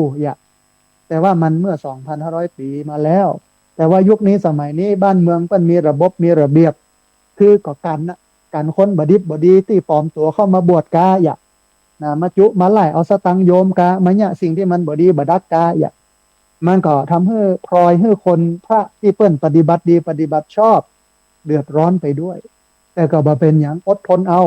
กับปรับเปลี่ยนรูปแบบในการถือธุดงค์เอานะฮะแหมข้อ1ข้อที่10ท่านผู้ฟังอัปโภกาสิกังคะถือการอยู่ที่แจ้งเป็นวัดคือการอยู่แต่ในที่แจ้งต้องอั้น บ่เข้าไปอยู่ในที่มุงบังใดๆแม้แต่ปืนต้นไม้ก็บ่อยู่ที่โล่งๆแจ้งๆเนี่ยอันเนี้ยก็คือการทุรดงอย่างหนึ่งเพื่อขัดเกลากิเลสตัวเองบ่ให้ติดในเรื่องของที่อยู่อาศัยเหมือนอย่างที่บอกหมู่ที่ไปถืออุโบสถศีล8ไปนอนวัดนอนวาเนี่ยก็เพื่อไม่ให้ติดกับที่อยู่อาศัยเพื่อบ่ให้เขาติดกับความสุขความสบายพระเจ้าพระสงฆ์เนี่ยจะไปนอนห้องแอร์จะไปติดอาคารสถานที่สุขสบายมันก็เป็นเรื่องที่ทำให้กิเลสมันงอกเงยอาตมาภาพเนี่ยแปลงห้องมีห้องน้ำมีที่พักวันก่อนคนขับรถรถตู้อาตมาภาพก็โอ้กระเปิ้ลแล้วเปิ้ลก็สนใจวิถีชีวิตอาตมาภาพก็ปามานี่โยมจะปาไปพอที่นอนเนาะ เปิดไปพอทางในโล่งโกก็มีก็ที่นอนอย่างเดียวแล้วก็บอกว่าปกติบัจจะนอนที่นี่นะเอาไว้เก็บความได้หรอกเอาไว้เก็บหมอนผ้าห่มที่นอนบ่ได้แต่ว่านอนแต่เนี่ยนอนที่รับแขกเพโล่งๆเพนี่เอาผ้าเข้าปู2 ผืนเอาผ้าสบงเข้าปูหมอนเหียแก่น1ผ้าห่มเหียผืน1พอแล้วเนี่ยคือการฝึกเพื่อให้เฮาบัติดในความสุขในเรื่องการอยู่อาศัยนะฮะแล้วก็เรียนรู้ถึงเรื่องของการเปลี่ยนแปลงนะเรื่องไตรลักษณ์นะอันนี้คือข้อที่10นะฮะข้อที่11ท่านผู้ฟังโสสานิกังคะคือการอยู่ป่าเหี่ยวอยู่ปัจจาเป็นกิจวัตรท่านผู้ฟังการไปอยู่อาศัยในป่าเหี่ยวปัจจางดเว้นจากที่พักอันสุขสบายเพื่อจะได้ระลึกนึกถึงความตายอยู่เสมอบ่ประมาทมันก็เป็นการทุรดงแบบหนึ่งไปอยู่ป่าเหี่ยวไปนอนที่เปิ้นอันข้างป่าเหี่ยวหั่นที่เปิ้นเผาศพหั่นไปพิจารณาอสุภกรรมฐานการตายศพซากถึงความบางงามของชีวิตร่างกายมันก็เป็นการฝึกทุรดงประเภทหนึ่งแต่ประเดี๋ยวนี้ลำบากละเพราะว่าต้องไปขออนุญาตไปโน่นนี่นั่นหลายอย่างบางที่บางแห่งผู้ใหญ่บ้านอย่างต่างๆเพื่อนก็บ่ให้ฮื้อนอนเพราะว่ามันมีมิจฉาชีพมาจุมาหลอกให้ไปนอนท่านไปเหี่ยวปะเลอะปะเตอเพื่อก็เลยบ่อยากฮื้อนอนมันก็ยากในเรื่องของการปฏิบัติโสสานิกังคะคือการอยู่ปัจจาเป็นกิจวัตรนะฮะการทุรดงแห่งประเภทหนึ่งก็คือยะถาสันทติกังคะคือการอยู่ในเสนาสนะตามมีตามได้เป็นวัดคือบอยู่บะเสาะหาที่อยู่อาศัยอันเป็นที่สะดวกสบายหรือว่าถูกใจวัดวาอารามเจ้าอาวาสหรือญาติโยมเปิ้นจัดให้อยู่ที่ไหนห้องใดก็อยู่ที่นั่นนะมองอันนะบ่ต้องย้ายบ่ต้องอะไรอย่างต่างๆอยู่ฮะนะเวลามันลุหลังคามันหัวก็ซ่อมเอาปิดเอาบังเอามุงเอาแต่อย่างใดก็ต้องอยู่อย่างนั้นนี่คือการถือยะถาสันทติกังคะคือการอยู่ในเสนาสนะตามมีตามได้เป็นกิจวัตรจะถือ1 วัน 2 วัน7 วัน15 วัน1 เดือน1 ปีก็ได้หรือตลอดชีวิตก็ได้นะฮะอันสุดท้ายท่านผู้ฟังเนสัชชิกังคะคือการถือการนั่งโดยไม่นอนเป็นกิจวัตรจะถือการนั่งการยืนและการเดินเท่าอันงดเว้นอิริยาบถนอนบ่เอนตัวลงให้หลังมันสัมผัสกับพื้นถ้าง่วงนักก็จะใช้ท่านั่งรับหรือว่ายืนรับเท่าอันแล้วก็ยืนอาจจะนั่งเติกเสานอนก็ได้แต่ไม่นอนตรงเอาหลังไปขนานกับพื้นฝึกเป็นคนที่กินง่ายอยู่ง่ายแต่ไม่มักง่ายพระเจ้าเบิ้ลสอนให้ตัวเจ้าพระสงฆ์เนี่ยเป็นคนที่กินอยู่อย่างต่ำแต่มุ่งกระทำอย่างสูงกินง่ายอยู่ง่ายแต่ไม่มักง่ายญาติโยมก็จะไปพอกพูนกิเลสให้พระนักล้ำไปล่าตามล่าบ่เป็นพระแล้วนะฮะนี่คือทุดงควัต13 ประการท่านผู้ฟังมันบัดใจว่าการทุดงนั่นคือการไปถือกฎถือบาตรเตียวไปเลื่อยไปเลื่อยตามหนทางไม่ใช่มันเป็นเพียงวิธีการหนึ่งนั่นน่ะมันเป็นธรรมยตราเป็นธรรมจาริกมันก็ดีประการหนึ่งเพื่อไปผ่ายโพธิโยมนะแต่ว่าเอามาพอทุดงควัตมันก็กว้างเป็น13 ข้อครอบคลุมทุกมิติของพระนะฮะทีนี้ท่านผู้ฟังการถือธุดงค์ของพระสงฆ์นั้นมันมีประโยชน์อะไรอย่างมันมีอานิสงส์อะไรหัวใจของธุดงค์คือการฝึกให้พระนั้นมีชีวิตเรียบง่ายลดความกังวลเรื่องปัจจัย4อาหารเครื่องนุ่งห่มที่อยู่อาศัยยารักษาโรคและขัดเกลากิเลสของตัวเก่าช่วยให้การเจริญกรรมฐานนั้นมันก้าวหน้า เมื่อดำเนินชีวิตแบบมักน้อยสันโดษก็จะมีเวลาแล้วก็มีอิสระในการศึกษาและการปฏิบัติธรรมแล้วก็การพัฒนาจิตใจได้นักขึ้นซึ่งการดำรงชีวิตอย่างเรียบง่ายมันยังทำให้พระเนี่ยสามารถจาริกไปยังชุมชนต่างๆเพื่อเผยแพร่ธรรมช่วยแนะนำหลักธรรมแก่ประชาชนในพื้นที่ห่างไกลตัวนะฮะแม้ภาพจำของคนไทยจะคุ้นเคยกับพระที่เปิ้นสปายกดสปายบาทและเตียวเข้าป่าเตียวไปตามหนตาง แต่แท้จริงแล้วธุดงค์ไม่ได้หมายถึงการเดินทางหรือการอยู่เพียงการอยู่ป่าเพียงอย่างเดียวแต่ว่ามันเป็นข้อปฏิบัติสำหรับฝึกหัดขัดเกลากิเลสให้เกิดความมักน้อยให้เกิดความสันโดษให้ใจชีวิตแบบเรียบง่ายเอื้อต่อการศึกษาและก็การปฏิบัติธรรมกินอยู่อย่างต่ำแต่มุ่งกระทำอย่างสูงกินง่ายอยู่ง่ายแต่ไม่มักง่ายที่จริงต้นแบบเนี่ยหลวงพ่อพุทธทาสส่วนโมกขพารารามสุราษฎร์ธานีวัดทานน้ำไหลเนี่ยเป็นตัวอย่างได้ดีมากเป็นเรื่องการนุ่งห่มถึงแม้หลวงพ่อพุทธทาสจะเป็นเจ้าคุณชั้นธรรมนะพระราชาคณะชั้นธรรมคือพระธรรมโกษาจารย์ตำแหน่งสูงลูกเป็นพระราชาคณะเป็นเจ้าคุณชั้นธรรมพวกก็ใส่เกือบจีบนี่ก็อยู่กุฏิน้อยๆนี่ก็ใจชีวิตสมถะมากเนี่ยหลวงพ่อสอนกินอยู่อย่างต่ำแต่มุ่งกระทำอย่างสูงกินง่ายอยู่ง่ายแต่ไม่มักง่ายนี่ก็เป็นธุดงค์ประเภทหนึ่งนะฮะเอาละท่านผู้ฟังขณะนี้ท่านผู้ฟังกำลังติดตามรับฟังรายการธรรมาภิวัตรอันเป็นรายการวิทยุเพื่อการเผยแผ่พระพุทธศาสนาส่งเสริมการศึกษาและพัฒนาสังคมรายการนี้รับผิดชอบโดยอาตมาภาพพระสาธิตธีระปัญโยประธานมูลนิธิธีระปัญโยตั้งอยู่ณที่พักสงฆ์สถาบันธรรมาภิวัตรบ้านศพเตินตำบลศพปาด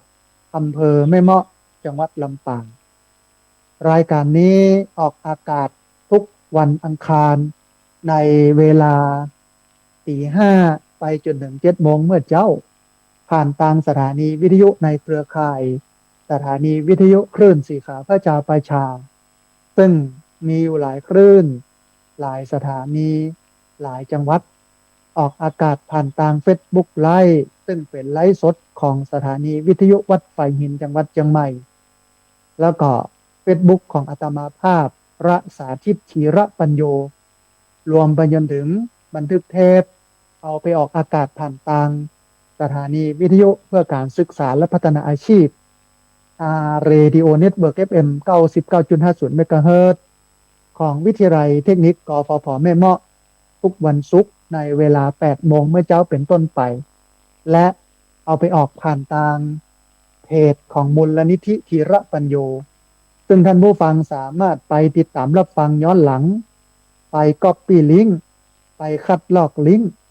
เอาไปส่งเอาไปแชร์ให้กับญาติธรรมทั้งหลายคือได้ยินได้ฟังกันได้แถมตัวนะฮะท่านผู้ฟังก่อนที่จะเปิดสายให้ท่านผู้ฟังที่ฟังอยู่ทางบ้านจะได้โทรเข้ามาร่วมบูร่วมเอ่ยกันจะได้โทรเข้ามาร่วมแสดงความคิดความเห็นกันนะฮะตักตาญาติโยมที่มาฟังทางFacebook กันก่อนเนาะมีคนโยมมันนาอัมพันธ์มีท่านอาจารย์พระครูสุธีปริยัตยพรกราบถวายความเคารพนะครับมีท่านอาจารย์เจ้าอาวาสวัดนาแขมอำเภอแม่เมาะจังหวัดลำปางอนุโมทนาบุญกับพระอาจารย์นะครับมีแม่สุแก้วคำอ้วนมีคนโยมอาจรพึ่งไตรรัตน์มีคนโยมสมรแก้ววรรณามีคนโยมเรโนชัยวงศ์มีคนโยมพันนิตราพรหมมินทร์มีคนโยมสาวรักษ์อภิวงศ์มีคนโยมชื่อภาษาอังกฤษอยู่ประมาณ3 ท่านนะฮะแล้วก็ท่านที่3เนี่ยคนโยมเจ้าของร้านพักกยาจกอยู่ที่อำเภอแม่เมาะตำบลแม่เมาะ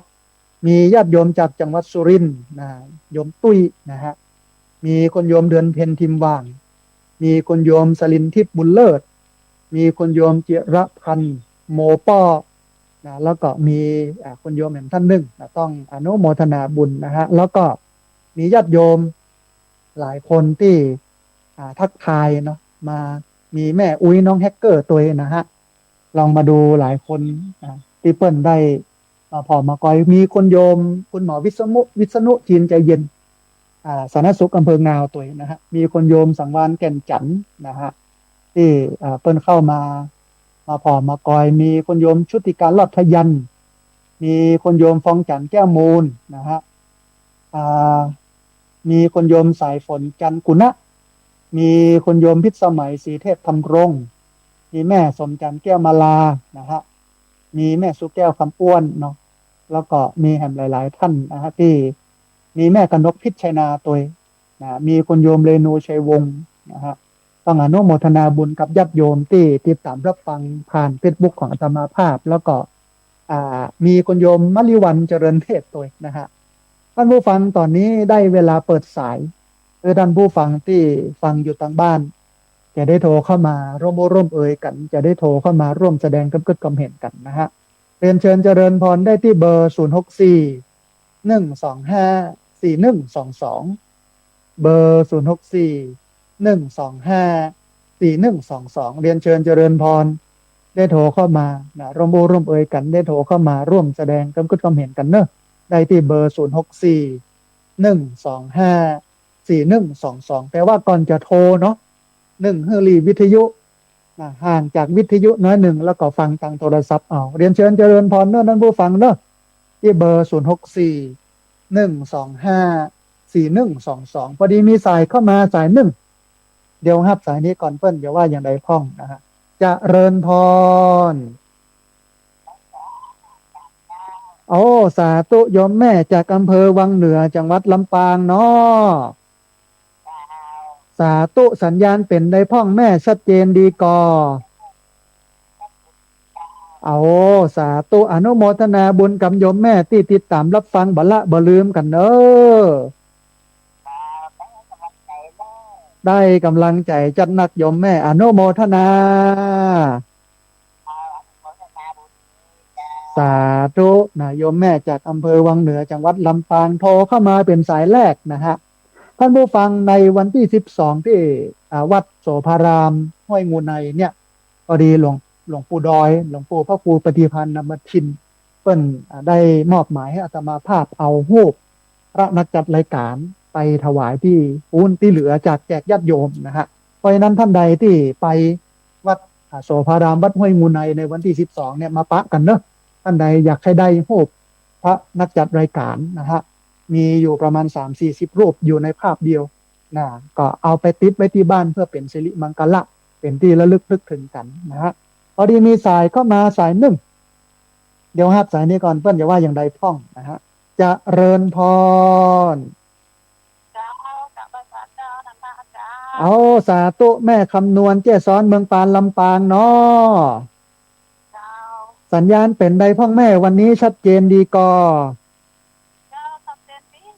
จัดแจ๋วดีเนาะวันนี้เนื้อหาสาระเรื่องทุดงเป็นใดพ้องแม่เข้าใจแจ่มแจ้งดีเนาะตะก้อนเฮาเรามาเป็นระหว่างปัจจัยถนนถ้าเดินถนนรถเดินแต่จะได้ว่า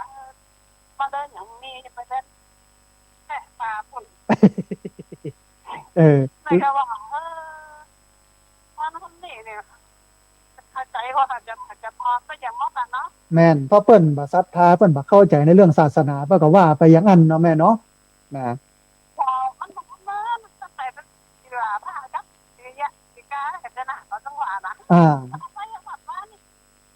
แม่นถ้าคน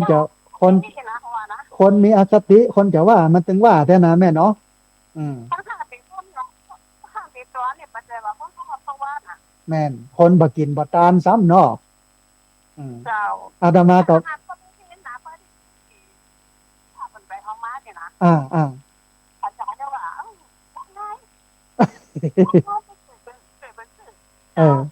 ินถึงไปอย่างนี้อยู่อ่ะมันก็108ประการแล้วแต่จะคิดนะปากอยู่ที่เปิ้นแต่ว่าระวังเป็นวจีกรรมกำปากเนาะนะแต่ที่เปิ้นจะอนุโมทนาบุญเนาะแต่ที่เปิ้นจะอนุโมทนาบุญได้ร่วมกันโน่นนี่นั่นก็เกิดเป็นอกุศลก็บาปตกอยู่ที่เปิ้นนะคนกิเลสนาตัณหายาบก็บาปต่อไปก็ตามนั้นเนาะแม่เนาะ เออ แล้วมาได้สักอย่างแม่กินก็ติดจังเก่านั่นน่ะเนี่ยเฮาก็เกิดตังบุญตังกุศลเกิดตังดีตังงามเพ่ใจมันก็จะเบิกบานไปตัวเนาะแม่เนาะนะเจ้าเจ้าอันนั้นปล่อยเขาคิดไปเฮาคิดตังเพ่พอเฮามาตังบุญหรอกเพิ่นไปตังบาปตังไผตังมัน เออ อาจารย์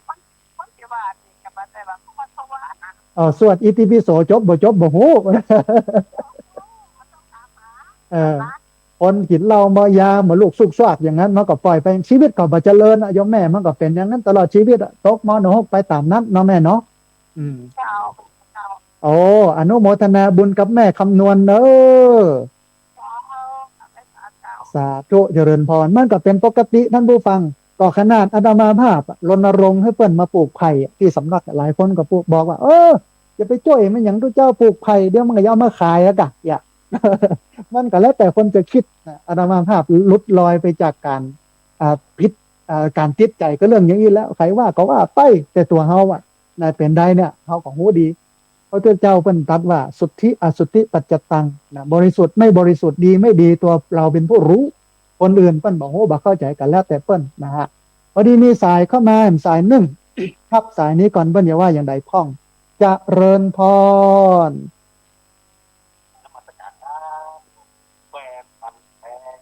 เอาสาธุคนโยมจากอำเภอแม่ริมจังหวัดเชียงใหม่เนาะ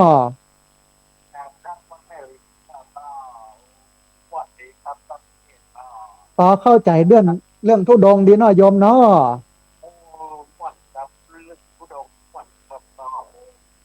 เข้าใจแจ่มแจ้งอนุโมทนาบุญกับคนโยมที่ติดตามรับฟังเนอะบละบ่ลืมกันเนอะอ่าสาธุอนุโมทสาธุจะไปละไปลืมกันเนอะโยมเนอะก็ตอนนี้หนอออกเยอะขึ้นมากเลยอันหนอเต้าแขนเนี่ยนะเดี๋ยวนี้นะ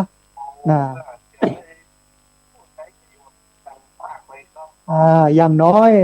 นักเรียนโรงเรียนผู้สูงอายุก็จะไปใจห่มใจเงามันแล้วก็เอาหน่อมันมาประกอบอาหารเลี้ยงคนเฒ่านะโยมเนาะ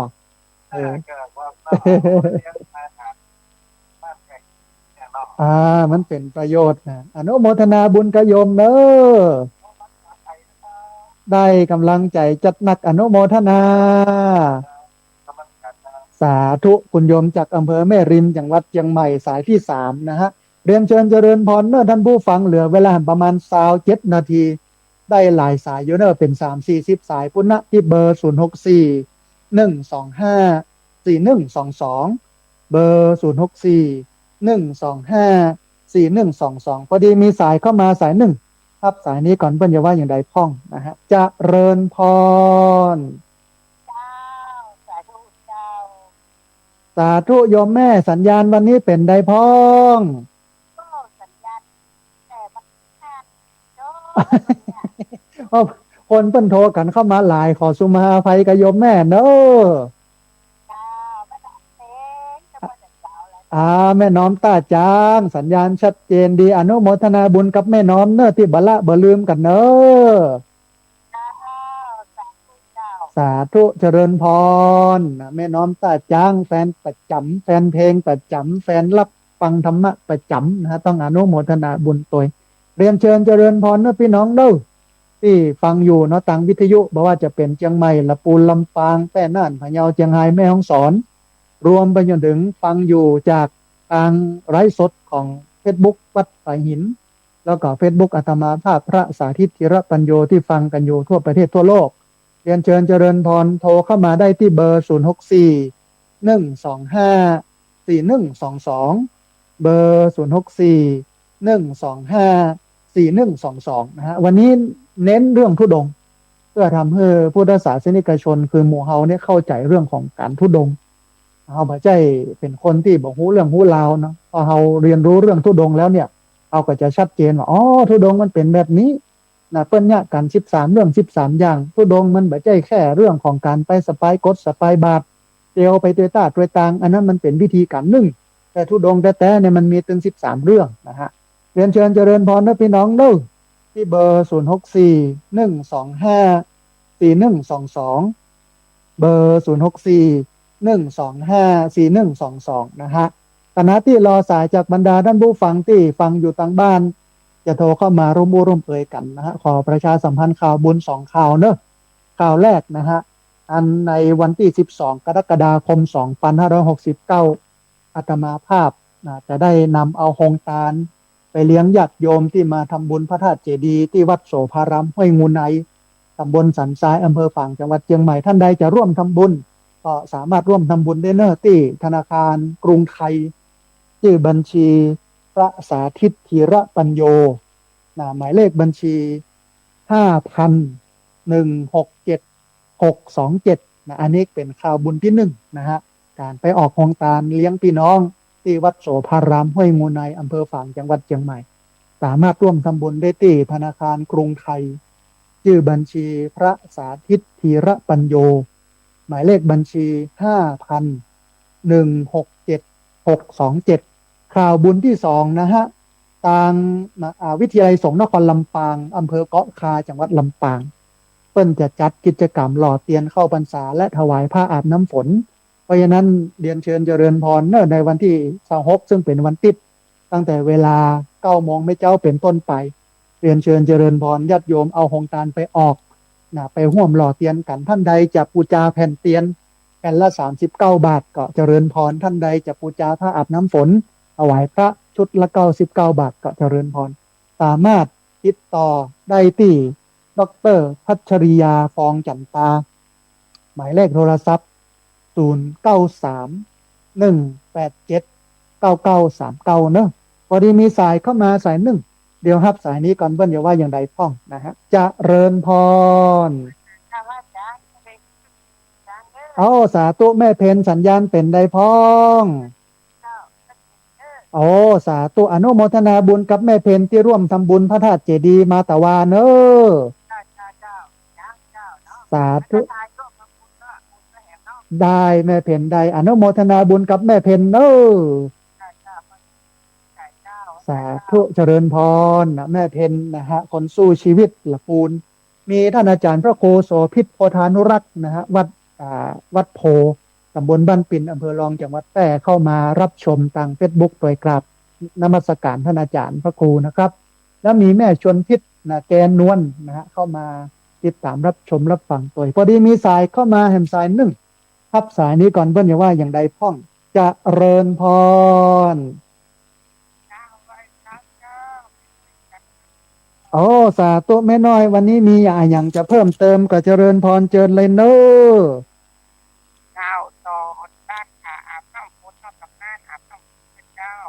เจริญพรเที่ยวนะเจ้าสามกาลากาเจ้าเฮมทำตาขาหับน้ำนายไปเล่งนองกลางร้ายพระองค์นั้นไว้เจ้า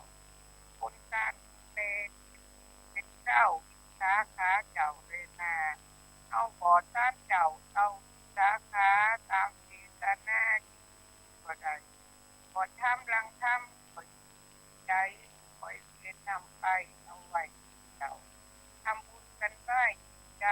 เจ้าเอาเป็นของเขานำไปลาจากลูกบ่าวเวลาตายจักรับใจไว้รอสะสมเอาไว้ก็ต้องรอกขอก็ต้องไปออกการตัดเอาลูกหน้าบอกท้ายผลโอยไป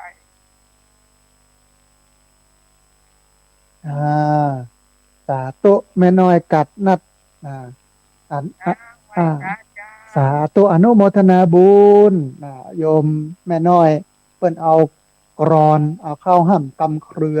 เรื่องของการถวายผ้าอาบน้ำฝนที่จะถึงนี้นะปีนี้ปลายเดือนนี้เนาะเป็นฤดูการเข้าพรรษาช่วงนี้ก็มีการระดมทุนเรื่องของการหล่อเตียนเข้าพรรษาเรื่องของการถวายผ้าอาบน้ำฝนหลายวัดหลายวาญาติโยมที่พอแล้วศรัทธาที่ไหนตั้งใดก็ไปที่ห้านนะบ้านตัวเก่าก็ได้หรือที่ไหนตั้งใดนะฮะพอดีมีสายเข้ามาแห่งสายหนึ่งรับสายนี้ก่อนเพื่อนจะว่าอย่างไรพ่องนะฮะจะเริญพรไปศาลเจ้าแม่นิตยาบ้านแจงผลินในเมืองลำปางไปเจ้าสาธุโยมแม่นิตยาสัญญาณเป็นได้พ่องวันนี้ มากเลยเจ้าชัดแจ๋วเลยเนาะแม่เนาะเจ้าวันนี้นะฟังแล้วเข้าใจเรื่องธุดงค์นี่เนาะอ่า เขาโอ้อนุโมทนาบุญกับแม่นิตยาที่ติดตามรับฟังบัลละบัลลืมกันเนอะแม่เนอะคณะมาลืมกันฟังถ้าแม่อยู่อ่า อนุโมทนาบุญโยมแม่เจริญพรสาธุแม่นิตยาบ้านแจ่งหัวรินในเวียงลำปางนะฮะท่านผู้ฟังเหลือเวลาแห่ง17 นาทีเนอะเรียนเชิญเจริญพรได้ที่เบอร์0641254122เบอร์0641254122พอดีมีสายเข้ามาสายหนึ่งครับสายนี้ก่อนเพื่อนจะว่าอย่าได้พ้องนะฮะเจริญพรไม่ตาเจ้าค่ะโอ้สาธุมาแล้วแม่จันเรือนใสเวียงตาการสันปะตองเชียงใหม่เจริญพรโยมแม่กดจับมือแล้วกำลังได้หัวไม่มือปอแป๊ก โอ้คนเผาครั้งคนเพิ่นฟังกันนักกันหลายต้องขอสุมาอภัยโยมแม่วันนี้มีเรื่องราวอะไรอย่างจะอู้เอ่ยพ่องโยมแม่เรื่องนั้นที่เปิ้นสมัยเจ้าสมัยก่อนเปิ้นเอาผ้าห่อศพเอามาซักเอามาเย็บเอามันสมัยก่อนถ้าครัวมันเสียงเนาะแม่นละเมื่อ2,000 ปีก่อนนะเนาะมันน่าจะเพื่อจะมาปลูกไฟจะมาต่อนิ้วจ้าอ่ะเจ้าก่อนนักแต่ถ้าผมมีก็จะเป็นได้แบบเอาที่เพื่อนห่อทุกอย่างมาสักมาคนเดียวนะกันเนาะสมัยเดียวมันปัดเตยแล้วมันเจริญรุ่งเรืองด้วยการทอในการยังผ้านี่ก็บ่ห่วงแล้วเนาะแม่เนาะ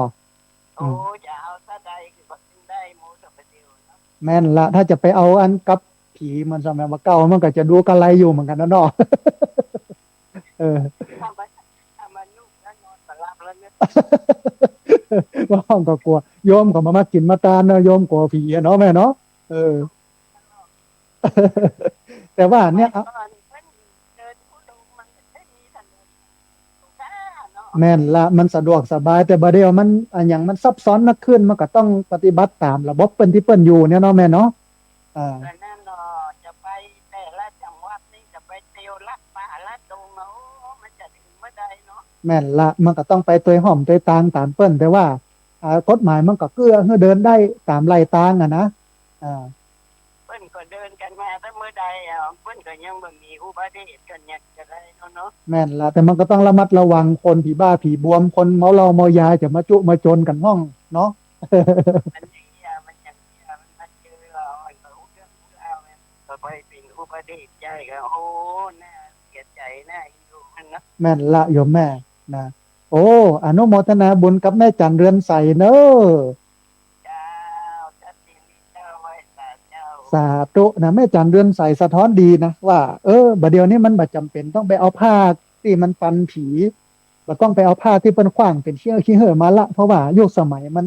ก้าวหน้าเนาะมันมีเทคโนโลยีการทอและผ้าไปเลอะคิดเต๋ออีกนะก็กึดจังฮอดสมัยเป็นสามเณรน้อยเมื่อปี392539อุ้ยมันตุกมันยากท่านผู้ฟังได้เอาผ้ามาตัดแต่นะเอามาย้อมขมิ้นเอามาย้อมแก่นขนุนเก้ามนุนเอาตังในแก่นของเก้ามนุนมาต้มนะเอาก็เอาผ้าไปต้มก็ให้นุ่งสักเดือนเนี่ยตีจานเอามาต้มแฮมแต่ประเดี๋ยวนี้สบายผ้าเสื้ออันจีวรสบงอะไรอย่างต่างๆแล้วญาติโยมเอามากินมาตามนะฮะแต่ว่าวัดไหนมีนักมีลายก็ไปพ่อพระเนนบ้านนอกบ้านนาพ้องเนอะนะฮะอินดูทุกเจ้าพระสงฆ์ที่เป็นอยู่ทั้งนอกทั้งนาต้องเกลือกูลกันพอดีมีสายเข้ามาสายหนึ่งรับสายนี้ก่อนเปิ้นอย่าว่าอย่างใดพ้องจะเริญพรสาธุโยมแม่สัญญาณเป็นใดพ้องบ้านตาโคกตุ้งฝ่ายฝนตกพ้องก่อโยมแม่น้อยวันนี้ดูเป็นใดพ้องมันก็อย่ามามดแมทเนี่ยกันเนาะบ่ต้องมานักมาหลายมอบให้เปิ้นได้ยะนากันเนาะแม่เนาะโอ้อนุโมทนาบุญกับแม่น้อยเนอะที่ติดตามรับฟังบัลละบ่ลืมกันเนอะได้กำลังใจจัดหนักอนุโมทนาบุญ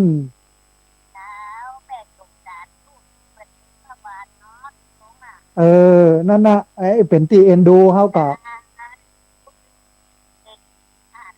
แม่นแม่นแม่นนั่นมันก็เป็นเรื่องของกรรมของเวรเนาะครับแม่นละถ้ามองอย่างอี้ก็เป็นเรื่องกรรมมันก็จบที่เนี่ยเนาะแม่เนาะเอออ่าสาธุอนุโมทนาบุญนะแม่เนอะสาธุนะแม่น้อยบ้านตาทอก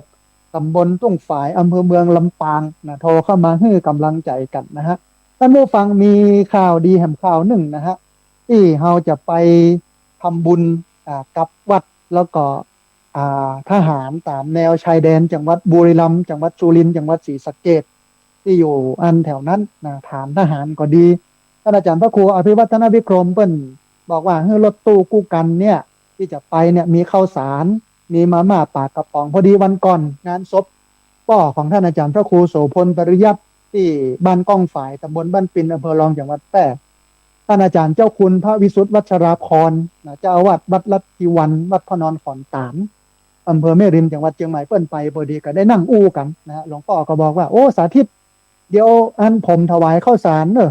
กระสอบละ5 กิโลกรัมเนี่ยนะ100 กระสอบเดี๋ยววันศุกร์นี่ไปเอาเนอะนี่นะนี่ต้องกราบขอบพระคุณพระเดชพระคุณพระวิสุทธิ์วัชราพรเจ้าอาวาสวัดลัทธิวันพระนอนขอนตานอำเภอแม่ริมจังหวัดเชียงใหม่เป็นอย่างสูงนะครับที่เมตตามอบข้าวสารกระสอบละ5 กิโลกรัมจำนวน100 กระสอบเพื่อที่จะเอาไปถวายพระคุณเจ้าเอาไปแจกตามฐานทหารที่อยู่จังหวัดบุรีรัมย์สุรินทร์ศรีสะเกษด้วยนะฮะในวันที่14 ถึง 17 สิงหาคมนี้พอดีมีสายเข้ามาสายหนึ่งครับสายนี้ก่อนเพิ่นอย่าว่าอย่าใดพ้องนะฮะจะเริญพร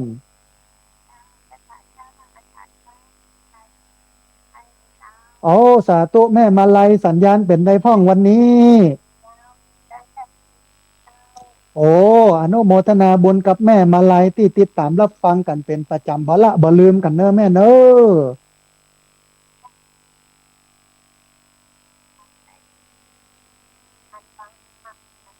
ม่วนใจเนาะแม่เนาะมีทำเป็นมิตรคู่เรือนเป็นเพื่อนคู่ใจ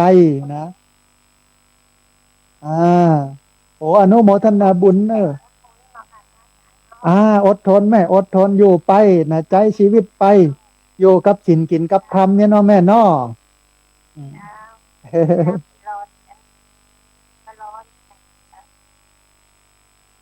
เอาสาธุแม่กินไปตันไปต่ำกำลังเนาะแม่เนาะ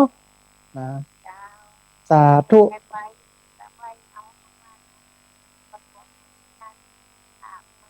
มาเป็นอย่างแม่ส่งกำลังใจมาเขามีกำลังอะไรอย่างก็ทำตามกำลังนั้นเนาะแม่เนาะนะสาธุอนุโมทนาบุญสาธุแม่เจริญพรสาธุนะโยมแม่มาลัยบ้านป่าไข่ใต้เวียงป่าเป้าเจียงไฮ้นะฮะติดตามรับฟังบอกว่าสัญญาณชัดเจนดี มีญาติโยมที่ติดตามรับฟังทาง Facebook ของอาตมาภาพนะมีคุณแม่อัมพรกันถ้ามีคุณแม่นิทเนศสุวรรณยาทีนะฮะต้องอนุโมทนาบุญตวยพอดีมีสายเข้ามาสายหนึ่งครับสายนี้ก่อนเพื่อนอย่าว่าอย่างใดพ้องนะฮะจะเริญพรอ่าสาธุแม่สุแก้วคำอ้วนสารปีเชียงใหม่เนาะสัญญาณชัดเจนเนาะแม่เนาะ โยมแม่อันเก็บเก้ายางไว้เนอะออมปอกออมปอกไว้ฮันเนอะเดี๋ยวถ้ามีเวลาจะไปเอาแหมเนอะ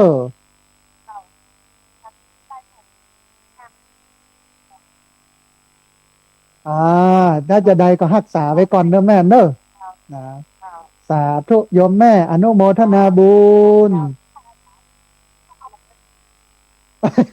นั่นน่ะนะมันก็มีที่เดียวเนี่ยเนาะอันคนเปิ้นบอกหูเรื่องหูแล้วก็ว่าไปตามนั้นเนาะแม่เนาะ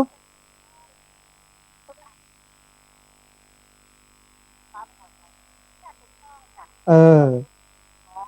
แม่นแม่นแม่นมันเป็นเรื่องกัน มันต้องเฮียนโฮกันแหมนักเจ้าพุทธเฮาอ่ะเนาะนะเอออนุโมทนาบุญกับแม่เนอะแม่นละโยมแม่นะ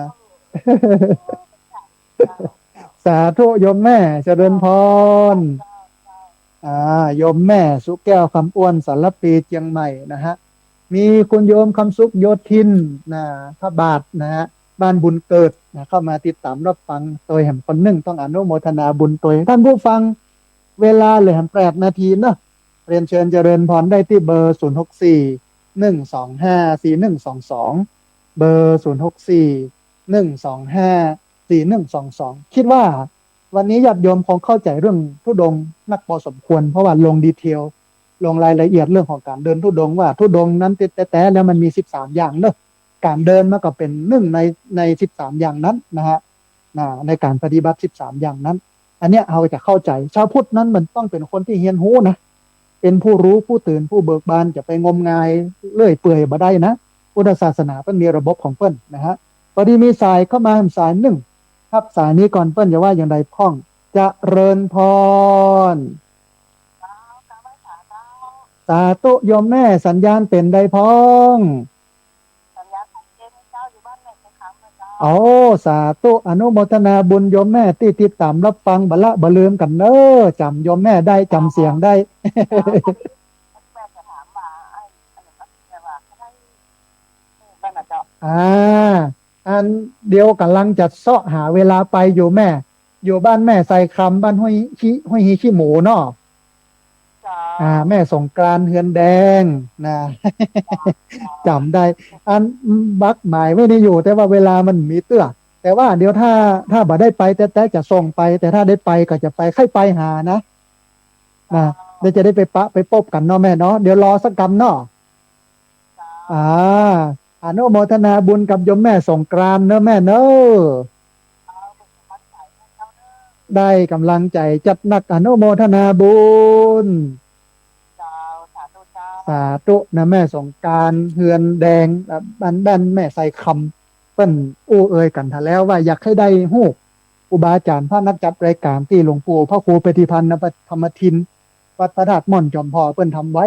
เดี๋ยววันที่12เนี่ยนะอาตมาก็จะจัดไว้นี่สักหน่อยหนึ่งแต่แล้วที่เหลือก็จะเอาไปถวายหลวงปู่พระครูปฏิพันธ์ธรรมทินที่วัดโสภารามห้วยงูในนะอำเภอฝางเอาไปแจกเพื่อพี่น้องญาติโยมที่อยู่ทางปุ้นนะก็เหลือบันนักแล้วนะท่านผู้ฟังปีหนึ่งกับผลิตมาเตือนหนึ่งนะฮะเอาไว้ให้เป็นพอว่าเขาฟังรายการเนี่ยรูปไหนเตะรูปไหนบรรยายรูปนี้ดูเนี่ยเบอร์นั้นเบอร์นี้อย่าเขาจะได้หันหน้าหันตากันนะฮะท่านผู้ฟังเวลาพอที่จะเหลือหันประมาณสัก6 นาทีเนาะได้หันจะหลายสายเรียนเชิญเจริญพรได้ที่เบอร์0641254122เบอร์0641254122เรียนเชิญเจริญพรท่านผู้ฟังนะที่ฟังอยู่โทรเข้ามานะฮะพอดีมีสายเข้ามาสายหนึ่งเดี๋ยวครับสายนี้ก่อนเพื่อนอย่าว่าอย่างใดพ้องจะเริญพรสาธุโยมแม่แนะนำตัวน้อยสาธุโยมแม่บ้านเอื้อมลำปางเนาะ